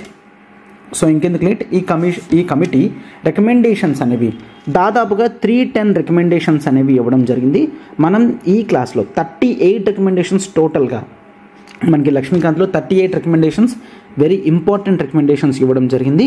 వాటిని మనం డీటెయిల్డ్గా గుర్తుంచుకోవడానికి ట్రై చేస్తాం. రైట్. ఎస్. సో ఒక్కసారి చూడండి, వీళ్ళ first recommendation concurrent list subjects మీద అనమాట. రైట్. మనకి ఇక్కడ ఆర్డర్ వైజ్ చూసుకున్నట్లయితే కాన్కరెంట్ లిస్ట్ సబ్జెక్ట్స్ మీద మనం చూసాం. సెంటర్ స్టేట్ రిలేషన్స్లో టెన్షన్స్ అనేవి ఎక్కడ వస్తాయి? ఈ కాన్కరెంట్ సబ్జెక్ట్స్ మీద వస్తాయి. ఎందుకంటే కాన్కరెంట్ సబ్జెక్ట్స్ మీద ఉన్నవి సెంటర్ అండ్ స్టేట్ ఇద్దరు కూడా లెజిస్లేటివ్ యాక్షన్స్ అనేవి తీసుకోగలరు. సో క్లాషెస్ అనేవి వచ్చే ఛాన్సెస్ ఉన్నాయి. సో అందుకని పూంచి కమిటీ ఏ రికమెండేషన్ ఇవ్వడం జరిగిందంటే ఒక బ్రాడ్ అగ్రిమెంట్ అనేది సెంటర్కి స్టేట్కి మధ్యలో రావాలి. సో ఆ బ్రాడ్ అగ్రిమెంట్తో మాత్రమే పార్లమెంట్ చట్టం తయారు చేయడం అనేది చేస్తే సెంటర్ స్టేట్ రిలేషన్స్ అనేవి డ్యామేజ్ కాకుండా ఉంటాయి అని రికమెండేషన్ అనమాట. ఏంటి చూడండి, to facilitate the effective implementation of loss.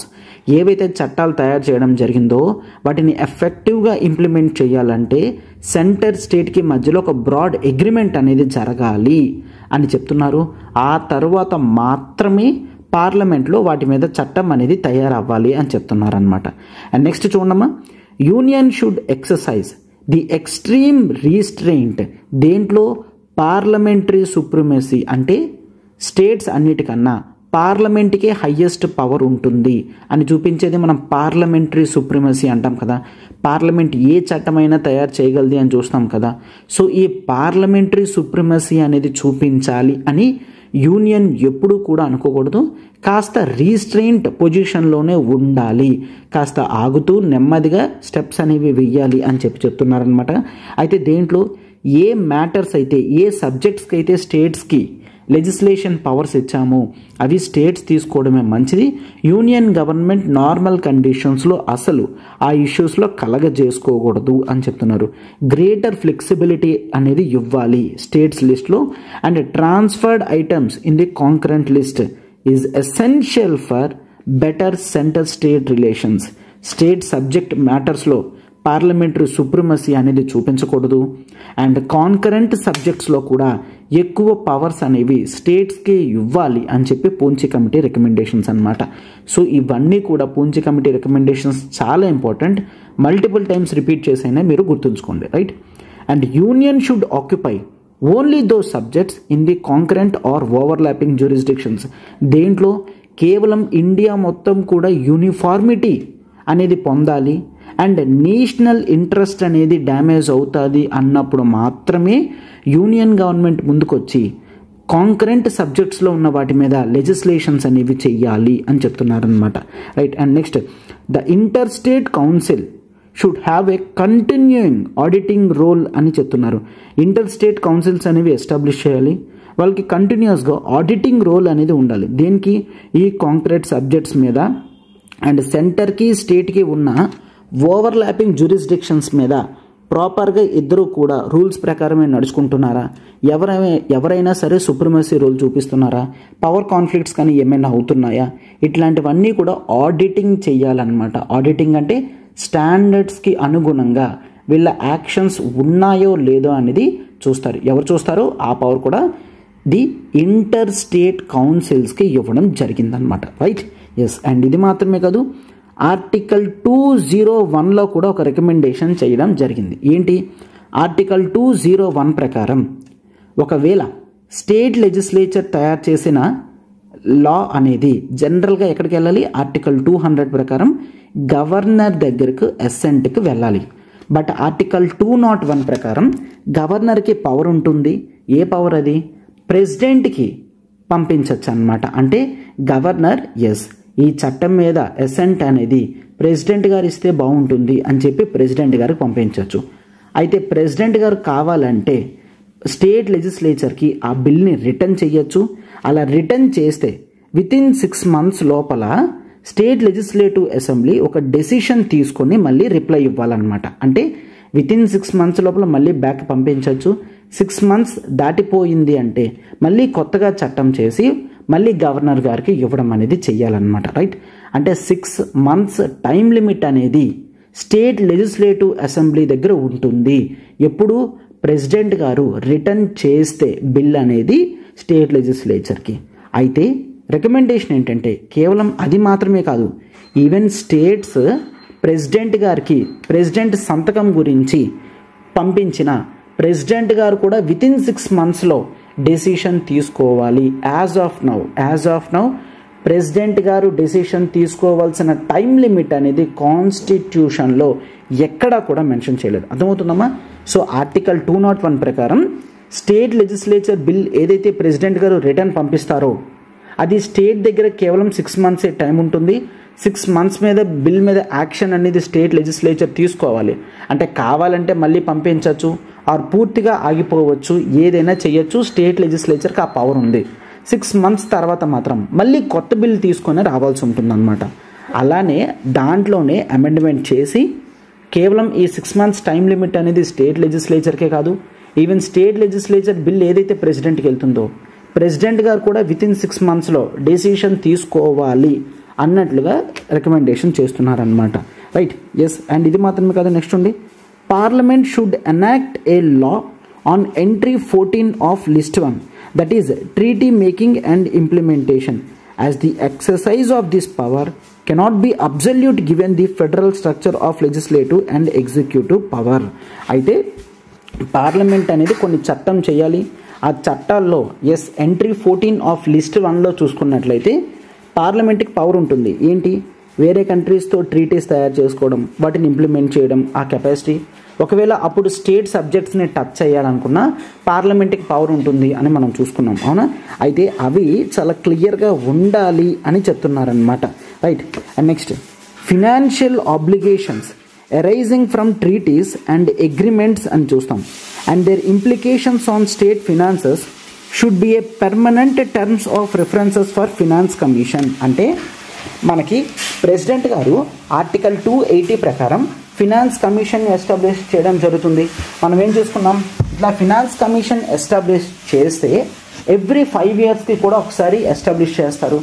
అయితే ఎస్టాబ్లిష్ చేసిన ప్రతిసారి కూడా టర్మ్స్ ఆఫ్ రిఫరెన్స్ అనేది చెప్తారు. అసలు ఏం స్టడీ చేయాలి, ఎలా స్టడీ చేయాలి అని చెప్పి ప్రెసిడెంట్ గారు ఎవ్రీ 5 yearsకి కూడా టర్మ్స్ ఆఫ్ రిఫరెన్స్ అనేది ఆ కమిషన్కి ఇస్తారు. అయితే పూంజీ కమిటీ ఏం చెప్తుందంటే అట్లా ఎవ్రీ ఇయర్ మార్చకుండా ఖచ్చితంగా ఒక పర్మనెంట్ టర్మ్స్ ఆఫ్ రిఫరెన్స్ అనేది ఇస్తే సెంటర్కి స్టేట్కి ఇష్యూస్ అనేవి రావు అని మనం చూస్తాం. క్లియర్? సో ఒక్కసారి మళ్ళీ 7 కూడా రిపీట్ చేస్తాను, ఒకసారి చూడండి. ఏమని చూసాము, కాంకరెంట్ సబ్జెక్ట్లో బ్రాడ్ అగ్రిమెంట్ ఉండాలని చూసాం, అండ్ పార్లమెంటరీ సుప్రీమసీ అనేది ఎక్కువగా చూపించకూడదని చూసాము, అండ్ యూనిఫార్మిటీ సంపాదించడానికి మాత్రమే, నేషనల్ ఇంట్రెస్ట్ కాపాడడానికి మాత్రమే పార్లమెంట్ స్టేట్ లిస్ట్లోని మ్యాటర్స్ అనేవి ఎక్స్ట్రా పవర్ కూడా యూజ్ చేసి తయారు చేయొచ్చు, ఈ విధమైన రికమెండేషన్స్ పెట్టమని మనం చూసాం. అండ్ ఇంటర్ స్టేట్ కౌన్సిల్స్కి ఆడిటింగ్ రోల్ ఉండాలి అని చూసాము. ఆర్టికల్ 201 ప్రకారం 6 months టైం లిమిట్ అనేది ప్రెసిడెంట్ గారికి కూడా ఉండాలి స్టేట్ పంపించిన లెజిస్లేచర్స్ మీద అని మనం చూస్తాము, బిల్స్ మీదని. అండ్ ఆర్టికల్ 14లో list 1, that is entry 14 of list 1 చూస్తాము, వాటి మీద పవర్ అనేది పార్లమెంట్కి చాలా క్లియర్గా ఉండాలని. అండ్ ఫినాన్షియల్ ఆబ్లిగేషన్స్ గురించి డిస్కస్ చేయడం జరిగిందనమాట, రైట్? ఒక ప్రాపర్ టర్మ్స్ ఆఫ్ రిఫరెన్స్ అనేది ఉండాలి అని. And next, central government should adopt strict guidelines. ఎప్పుడు? గవర్నర్ని సెలెక్ట్ చేసుకున్నప్పుడు. This is one of the most important అమ్మా. గవర్నర్ ఇష్యూ ఎప్పుడు ఉంటుంది, గవర్నర్ ఇష్యూ సెలక్షన్లో ఎప్పుడు కూడా ఒక క్లాష్ అనేది సెంటర్కి స్టేట్కి వస్తుంది. ఎందుకు? గవర్నర్ని ఎవరినైనా గవర్నర్ కింద సెలెక్ట్ చేయొచ్చు. అయితే ప్రెసిడెంట్ గారు కొన్నిసార్లు కొంతమందిని గవర్నర్స్ని ఎవరినైతే పెడుతున్నారో అవి సెంటర్ స్టేట్ రిలేషన్స్కి డ్యామేజ్ కింద అవుతున్నాయన్నమాట. అవి మీరు కరెంట్ అఫైర్స్లో చూస్తారు. బట్ యాజ్ ఆఫ్ నౌ వీళ్ళు రికమెండేషన్స్ ఏ విధంగా ఇచ్చారు అంటే that governor should be eminent in some field of life. Governor అన్న వ్యక్తి ఏదో ఒక ఫీల్డ్ మీద కంప్లీట్ నాలెడ్జ్ అనేది ఉండాలి. అండ్ ఏ స్టేట్లో గవర్నర్ కింద పెడుతున్నారో మోస్ట్లీ అతను ఆ స్టేట్కి సంబంధించిన వాడు కాకూడదు. ఫర్ ఎగ్జాంపుల్ ఆంధ్రప్రదేశ్ గవర్నర్ కింద ఖచ్చితంగా ఆంధ్రప్రదేశ్లో పుట్టి పెరిగిన వ్యక్తి ఉండకూడదు అనమాట. ఇంకే స్టేట్ వాళ్ళైనా సరే ఉండొచ్చు అన్నట్టు. అండ్ వాళ్ళు లోకల్ పాలిటిక్స్ నుంచి డిటాచ్డ్గా ఉండాలి. అంటే స్టేట్లో ఉన్న పాలిటిక్స్తో వాళ్ళు ఎటువంటి లింక్స్ పెట్టుకోకూడదు. అండ్ వాళ్ళు రీసెంట్గా యాక్టివ్ పాలిటిక్స్లో ఉండకూడదు. అలాంటి వాళ్ళని మాత్రమే గవర్నర్ కింద పెడితే సెంటర్ స్టేట్ రిలేషన్స్ అనేవి డ్యామేజ్ కాకుండా ప్రాపర్గా ఉంటాయి అని చెప్పి కూడా మనకి కమిటీ రికమెండేషన్స్ అనమాట. మీరు ఎప్పుడైనా సెంటర్ స్టేట్ రిలేషన్స్లో గవర్నర్ గురించి రాసినప్పుడు సెలక్షన్ ఆఫ్ గవర్నర్లో పూంజీ కమిటీ ఈ 4 రికమెండేషన్స్ అనేవి రాస్తే చాలా స్టాండర్డ్గా ఉంటుందన్నమాట. అండ్ ఇది మాత్రమే కాదు, గవర్నర్కి ఫిక్స్డ్ టెన్యూర్ ఆఫ్ 5 years ఉండాలి అని చెప్తున్నారు, రైట్? అండ్ సెంట్రల్ గవర్నమెంట్ ఎప్పుడైనా సరే డిస్క్రిషనరీ పవర్తో రిమూవ్ చేసేయాలి అని చెప్తున్నారు కదా, అది ఉండకూడదు. ఫిక్స్డ్గా 5 years ఒక స్టేట్లో ఉండే విధంగా అమెండ్మెంట్ చేయాలి అని చెప్తున్నారు. అండ్ ప్రెసిడెంట్ గారికి ఇంపీచ్మెంట్ ప్రొసీజర్ ఉన్నట్లుగానే గవర్నర్కి కూడా ఇంపీచ్మెంట్ ప్రొసీజర్ ఉండాలి. యాజ్ ఆఫ్ నౌ గవర్నర్కి ఎటువంటి ఇంపీచ్మెంట్ ప్రొసీజర్స్ అనేవి లేదు, సింప్లీ ప్రెసిడెంట్ తీసేయచ్చు అనమాట. బట్ అట్లా కాకుండా దాని యొక్క ప్రొటెక్షన్ గురించి ఎందుకు, లేకపోతే ఏమవుతుంది, ఇప్పుడు గవర్నర్ కింద చేస్తున్న వ్యక్తి ప్రెసిడెంట్ గారు చెప్పినట్టు చేయాలనుకుంటారు. ఎందుకంటే ప్రెసిడెంట్ గారు ఇష్టం వచ్చినప్పుడు ఎప్పుడైనా సరే గవర్నర్ని ఆ పొజిషన్ నుంచి తీసేయచ్చు. అట్లా కాకూడదు అంటే ప్రెసిడెంట్ చెప్పినట్టు వినాలి. President central council of ministers చెప్పినట్టు వింటారు. అంటే సెంటర్ స్టేట్ రిలేషన్స్ అనేవి ఆ విధంగా లింక్ అయి ఉన్నాయి. అదే గవర్నర్ రిమూవల్ ప్రొసీజర్ అనేది ఒక స్టాండర్డ్ ఫార్మేట్లో పెట్టేశారనుకోండి ఇట్లా ఇంపీచ్మెంట్ ప్రొసీజర్తో, అప్పుడు గవర్నర్ ఎవరి గురించి ఆలోచించాల్సిన అవసరం లేదు. గవర్నర్ ఇంపార్షియల్గా వర్క్ చేసే ఛాన్సెస్ అనేవి ఉంటాయి. ఇది దీని మీనింగ్ అనమాట. అయితే ఇక్కడ ఒక వర్డ్ యూజ్ చేశారు, దట్ ఈస్ మ్యూటాటిస్ మ్యూటాండిస్ అని. మ్యూటాటిస్ మ్యూటాండిస్ అంటే వితౌట్ చేంజింగ్ ది ఎసెన్స్ అని చూస్తాం. అంటే ఇంపీచ్మెంట్ ప్రొసీజర్ ఏదైతే ప్రెసిడెంట్ ఉందో దాని యొక్క ఎసెన్స్ అనేది చేంజ్ అవ్వకుండా సేమ్ అటువంటి ఇంపీచ్మెంట్ ప్రొసీజరే గవర్నర్కి ఉండాలి అని చెప్పి రికమెండేషన్స్ అన్నమాట, రైట్. అండ్ 11th రికమెండేషన్ చూడండి. ఆర్టికల్ 163 ప్రకారం గవర్నర్కి డిస్క్రిషనరీ పవర్స్ అనేవి ఉండవు. అతని జనరల్ డిస్క్రిషనరీ పవర్స్ అనేవి చాలా తక్కువగా ఉంటాయి. బట్ అవి యూజ్ చేసినప్పుడు కూడా అతను ఒక proper reason, good faith and కాషన్తో వ్యవహరించాలి. అంటే అతను నిబద్ధతతో ఉండాలి, ఆలోచించి డెసిషన్ తీసుకోవాలి. డిస్క్రిషనరీ పవర్స్ ఉన్నాయి అని చెప్పినంత మాత్రాన అతను కంప్లీట్లీ నచ్చినట్టు చేయకూడదు అని చెప్పి కూడా ఈ కమిటీ రికమెండేషన్స్ అనేవి ఇవ్వడం జరిగిందనమాట. అండ్ స్టేట్ లెజిస్లేటివ్ అసెంబ్లీ ఏవైతే బిల్స్ పాస్ చేస్తుందో, for the bills passed by legislative assembly of the state, governor అన్న వ్యక్తి 6 monthsలో డెసిషన్ తీసుకోవాలి.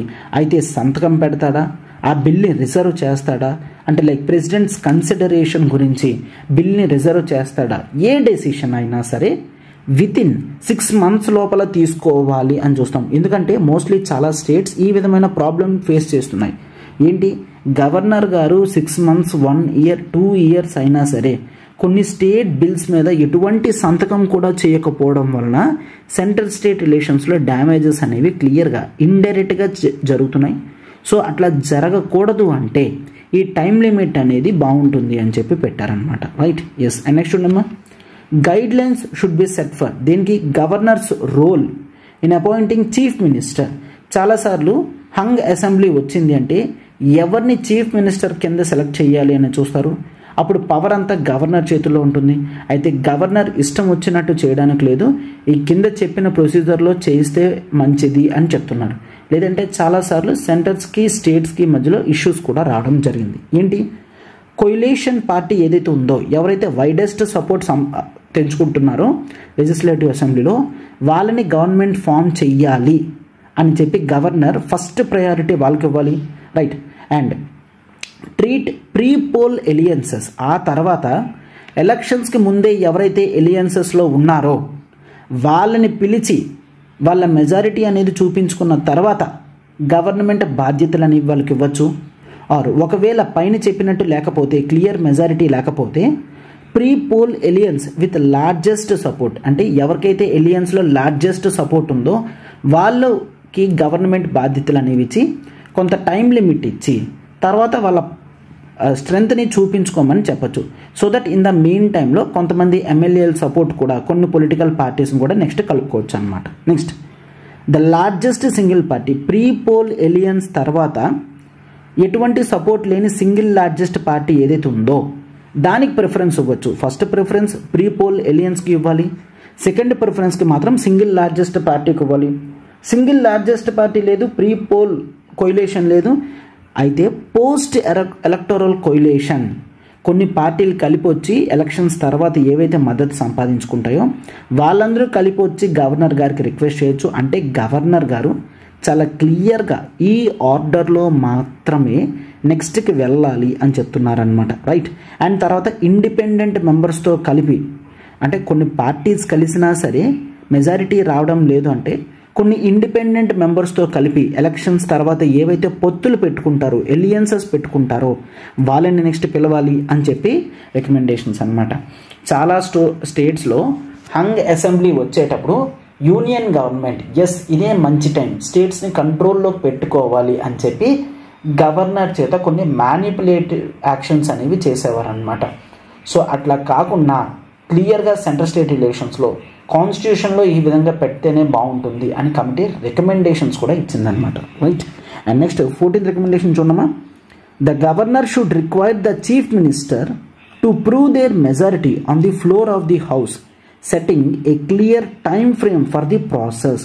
ఒక క్లియర్ టైం ఫ్రేమ్ అనేది పెట్టి యాక్షన్స్ అనేవి తీసుకోవాలి. అంటే ఎస్ ఒకవేళ కొన్ని మెజారిటీ పార్టీస్ని పిలిచి, కోయిలేషన్ పార్టీస్ని పిలిచి కొంత మినిమం టైం అనేది ఇచ్చి చీఫ్ మినిస్టర్కి చెప్పాలన్నమాట అతని యొక్క గవర్నమెంట్ పవర్ని చూపించుకోవడానికి. And next, governor should have the authority to sanction prosecution of state minister if the council of ministers decision appears biased in the light of overwhelming evidence. ఒకవేళ ఉన్న మినిస్టర్స్లో ఒక state minister action కనుక సరిగ్గా లేకపోతే governor ఆ individual మినిస్టర్ని remove చేసే capacity కూడా ఉంటుంది విత్ ప్రొవైడింగ్ ఎవిడెన్స్ ప్రొవైడ్ చేసి ఉన్నట్లయితే అప్పుడు ఆ సింగిల్ మినిస్టర్ని రిమూవ్ చేసే కెపాసిటీ అనేది ఎవరికి ఉంటుందమ్మా, దట్ ఈజ్ గవర్నర్ గారికి ఉంటుంది అని చెప్తున్నాం, రైట్. సో ఫార్ 7th తర్వాత 8th రికమెండేషన్ నుంచి గవర్నర్ని ఎట్లా సెలెక్ట్ చేయాలి, అండ్ గవర్నర్ 5 years రోల్ కానీ, ఇంపీచ్మెంట్ ప్రొసీజర్ ఆఫ్ గవర్నర్ కానీ, ఆర్టికల్ 163 ఆఫ్ గవర్నర్ కానీ, 6 months టైం లిమిట్ అనేది కానీ, అండ్ గవర్నర్స్ రోల్ చీఫ్ మినిస్టర్ని సెలెక్ట్ చేయడంలో కానీ, and majority of the floor of the house the chief మినిస్టర్కి టైం ఇవ్వడం కానీ గవర్నర్ గారు, ఇట్లాంటివన్నీ కూడా మనం ఇంపార్టెంట్ థింగ్స్ అనేవి చూస్తామన్నమాట. అండ్ గవర్నర్ గురించి ది 16th చూడండమ్మా, that is the convention of governor acting as university chancellors. జనరల్గా స్టేట్స్లో స్టేట్ యూనివర్సిటీస్కి ఛాన్సలర్స్ కింద గవర్నర్స్ ఉంటారనమాట. ఈ ప్రొసీజర్ని ఆపేయాలి అని చెప్తున్నారనమాట, రైట్. గవర్నర్ రోల్ అనేది కేవలం కాన్స్టిట్యూషనల్ ఫంక్షన్స్గా మాత్రమే ఉండాలి తప్ప ఇట్లా అకాడమిక్ ఫంక్షన్స్ లాంటివి ఎక్స్ట్రా ఇవ్వకూడదు. దీనివలన సెంటర్ స్టేట్ రిలేషన్స్ అనేవి పాడవుతున్నాయి అని చెప్పి పూంచి కమిషన్ యొక్క ఉద్దేశం అన్నమాట, రైట్. సో 16 రికమెండేషన్స్ అనేవి కంప్లీట్ చేసాం. టోటల్ 38 రికమెండేషన్స్లో మనం నెక్స్ట్ క్లాస్లో మిగిలిన రికమెండేషన్స్ అనేవి కంప్లీట్ చేసుకున్నట్లయితే కంప్లీట్గా మనకి ఈ క్లాస్ అనేది సరిపోతుంది అనమాట, రైట్. సో గుర్తుంది కదమ్మా, ఈ టోటల్ 16 కమిటీ రికమెండేషన్స్ కూడా క్లాస్ అయిన వెంటనే ఒకసారి మళ్ళీ ఓపెన్ చేసి చదివితే మీకు అంత చాలా క్లియర్గా గుర్తుంటుంది. సో మల్టిపుల్ టైమ్స్ రివైజ్ చేస్తే మీకు గుర్తుంటుంది అండ్ ఎగ్జామినేషన్లో మీరు చాలా ఈజీగా రాయగలరు అనమాట. సో ఈ క్లాస్తో మనకి టోటల్గా సెంటర్ స్టేట్ రిలేషన్స్ అన్నీ కూడా in depth both legislative, executive, judiciary రిలేషన్స్తో పాటు డిఫరెంట్ కమిటీస్ ఎప్పుడు ఫార్మ్ అయ్యాయి, వాళ్ళ రికమెండేషన్స్ ఏంటి, అండ్ అవి మనం ఎగ్జామ్స్లో ఏ విధంగా యూజ్ చేయగలమో కూడా మనం చూస్తున్నాం, అవునా. So far the most important Sarkaria commission recommendations in డీటెయిల్గా ఎలా గుర్తుంచుకోవాలి, ఏ ప్రొవిజన్స్ వచ్చినప్పుడు రికమెండేషన్స్ అనేవి యూజ్ చేయాలి, అండ్ ప్రీవియస్ కమిటీకి సర్కారియా కమిటీ రికమెండేషన్స్కి డిఫరెన్స్ కూడా మనం చూసాము. And now we're into the Punchhi commission also. So the Punchhi commission ఎప్పుడు ఎస్టాబ్లిష్ అయింది, ఎన్ని రికమెండేషన్స్ ఇచ్చింది అనేవి వాటిలో కూడా మనం దాదాపుగా 16 రికమెండేషన్స్ అనేవి గవర్నర్ ఇష్యూస్ దాకా లాస్ట్ క్లాస్లో కంప్లీట్ చేసాం. అండ్ నెక్స్ట్ మనకి లక్ష్మీకాంత్లో ఇచ్చిన ఇంపార్టెంట్ రికమెండేషన్స్ అనేవి మనం ఈ టాపిక్లో ఇక్కడ మనం కవర్ చేద్దాం. సో మనం రికమెండేషన్స్ అనేవి చూసుకున్నట్లయితే ది 16th రికమెండేషన్ తర్వాత 16th రికమెండేషన్ వరకు గవర్నర్ ఇష్యూస్లో సెంటర్ స్టేట్ రిలేషన్స్లో ఇష్యూస్ వస్తున్నాయి అని మనం చూసాం. ఏ విధమైన ఇష్యూస్ వస్తున్నాయో చూస్తూ వాటి రికమెండేషన్స్ అనేవి ఏమున్నాయో కూడా మనం చూస్తున్నాం, అవునా. సో 17th రికమెండేషన్కి వచ్చేసరికి సెంటర్ స్టేట్ రిలేషన్స్లో ఎప్పుడూ కూడా ప్రెసిడెంట్స్ రూల్ అనేది ఒక ప్రాబ్లమేటిక్గానే ఉంటుంది. ఏంటి, సెంట్రల్ గవర్నమెంట్ కంటిన్యూస్గా స్టేట్స్ని తన గుప్పెట్లోకి తెచ్చుకోవడానికి కాన్స్టిట్యూషనల్ ప్రొవిజన్స్ని యూజ్ చేసి ప్రెసిడెంట్స్ రోల్ అనేది ఆ స్టేట్లో పెట్టి అక్కడున్న స్టేట్ గవర్నమెంట్స్ని అసెంబ్లీస్ని కూడా పడగొట్టేసి స్టేట్ అంతటిని కూడా తన కంట్రోల్లోకి తెచ్చుకోవడం మనం హిస్టరీలో ఎగ్జాంపుల్స్ కింద చూసాం, అవునా. సో సెంటర్ స్టేట్ రిలేషన్స్ అనేవి అట్లా ఉండకూడదు, హార్మోనియస్గా ఉండాలి అని చెప్తూ పూంచి కమిషన్ రికమెండేషన్స్ ఏమిస్తుందో చూడండి. యూనియన్ గవర్నమెంట్ కేవలం ఆర్టికల్ 356 అనేది లాస్ట్ రిసార్ట్ కింద చూడాలి. After using all the alternatives, ప్రతి ఆల్టర్నేటివ్ కూడా ఎగ్జాస్ట్ అంటే కంప్లీట్ అయిన తర్వాత మాత్రమే ఆర్టికల్ 356 అనేది యూజ్ చేయాలి.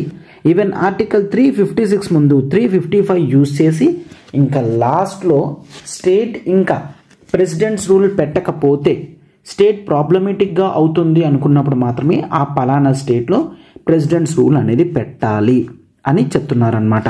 అండ్ అది కూడా ఆర్టికల్ 356 అనేది కంపల్సరిగా కాన్స్టిట్యూషనల్ మిషనరీ బ్రేక్ డౌన్ అయినప్పుడు మాత్రమే దాన్ని ఉపయోగించాలి తప్ప జనరల్గా యూజ్ చేయడం అనేది చేయకూడదు అని Punchhi commission recommendation, right. So simply article 356 అనేది అన్నీ కంప్లీట్ అయిపోయిన తర్వాత లాస్ట్ రిసార్ట్లో యూజ్ చేయాలని. అండ్ ఇది మాత్రమే కాదు, ఆర్టికల్ 356 యూజ్ చేసేటప్పుడు సుప్రీంకోర్టు ఎస్ఆర్ బొమ్మాయి కేసులో ఇచ్చిన రికమెండేషన్స్ ఏవైతే ఉన్నాయో, గైడ్ లైన్స్ ఏవైతే ఉన్నాయో అవి అమెండ్మెంట్ చేసి యూజ్ చెయ్యాలి, ఆర్టికల్ 356లో యాడ్ చెయ్యాలి అని చెప్పి Punchhi commission recommendation. So SR Bommai కేసులో సుప్రీంకోర్టు గైడ్ లైన్స్ అనేది అమెండ్మెంట్ చేసి కాన్స్టిట్యూషనల్లో పెట్టాలి అని. అండ్ ఇది మాత్రమే కాదు, అసలు ఎమర్జెన్సీ 356 లాంటివి యూజ్ చేసే ముందు మరొక extra layer of protection like localised emergency provision అనేది పెట్టాలి. సో దట్ ఆర్టికల్ 352 కానీ 356 కానీ సెంట్రల్ గవర్నమెంట్ ఇంటర్వెన్షన్ లేకున్నా ఫస్ట్ స్టేటే ఈ లోకలైజ్డ్ ఎమర్జెన్సీ సిచ్యువేషన్స్ని యూజ్ చేసి కంట్రోల్లోకి తెస్తే ఓకే, ఆ తర్వాత లాస్ట్లో 356 అనేది యూజ్ చేయొచ్చు. సో ఒక యూనిక్ పాయింట్ ఏంటి అంటే లోకలైజ్డ్ ఎమర్జెన్సీ ప్రొవిజన్స్ అనేవి స్టేట్ అంటే యూజ్ చేయాలి, వాటికి తగ్గ కాన్స్టిట్యూషనల్ అమెండ్మెంట్స్ అనేది పార్లమెంట్లో పెట్టాలి అని meaning. And article 263 yes that is about inter state councils, అవునా? సో ఇంటర్ స్టేట్ కౌన్సిల్స్ని క్రెడిబుల్గా పవర్ఫుల్గా తయారు చేయాలి. So that inter state and centre state differences అనేవి రిజాల్వ్ అవ్వాలి, దానికి తగ్గట్టుగా అమెండ్మెంట్స్ అనేవి చేయాలి అని Punchhi commission recommendation.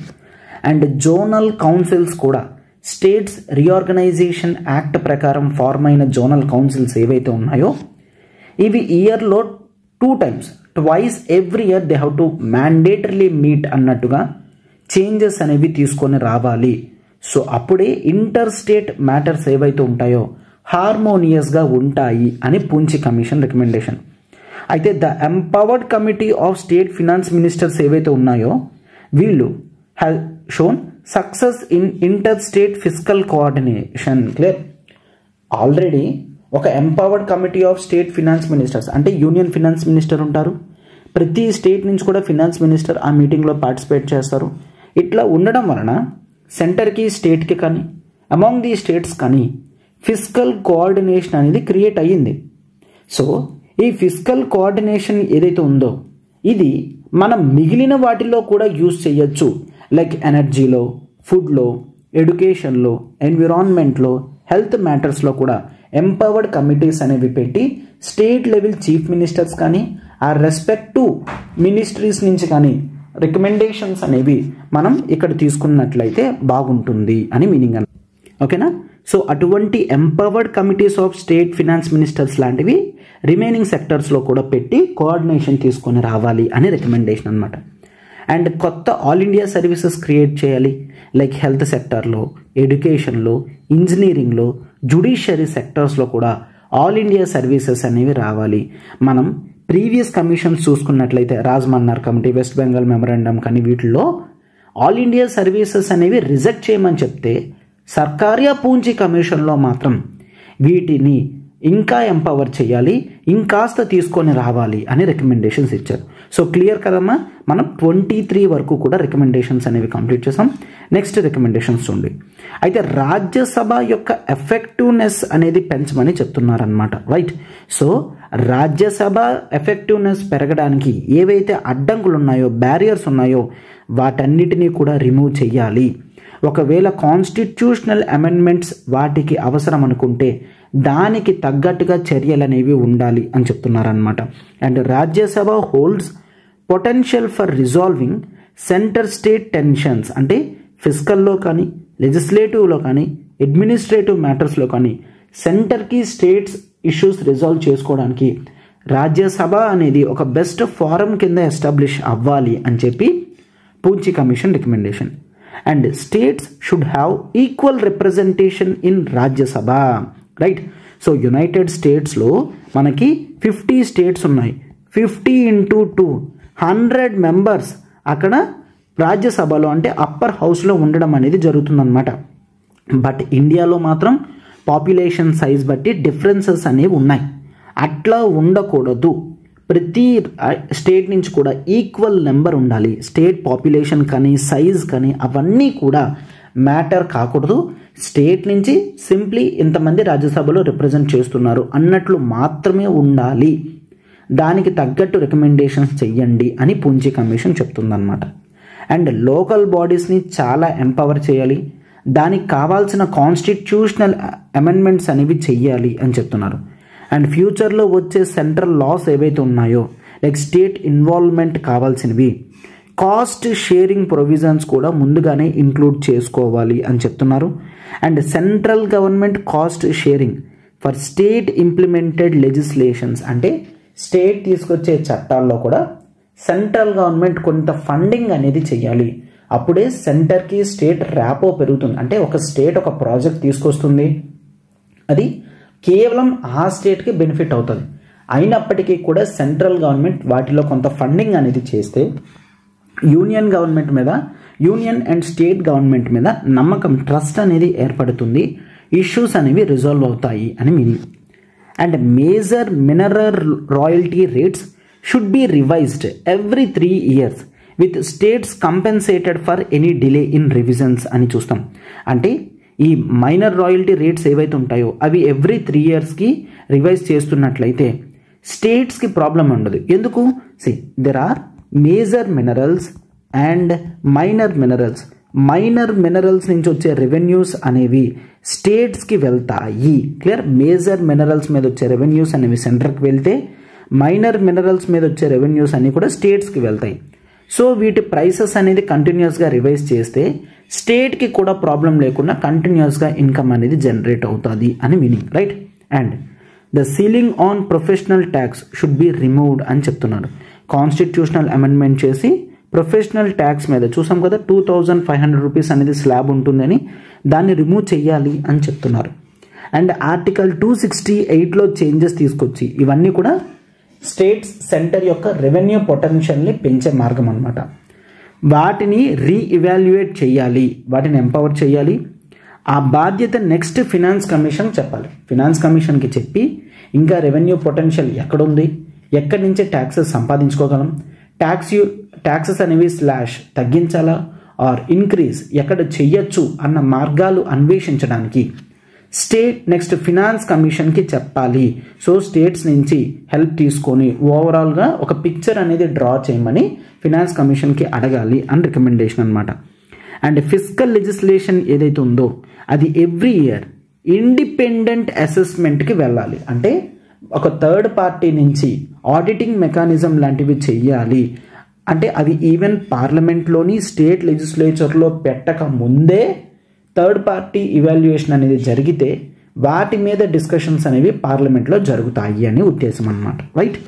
And finance commission terms of references ఏవైతే ఉంటాయో అవి సెంటర్కి స్టేట్కి ఇద్దరికీ బెనిఫిట్ అయ్యే విధంగా ఉండాలి.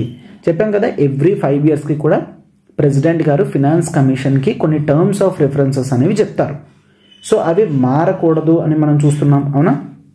అండ్ అవి ఇద్దరికి సెంటర్కి స్టేట్కి బెనిఫిట్ అయ్యే విధంగా ఉండాలి అని కూడా రికమెండేషన్ అనమాట.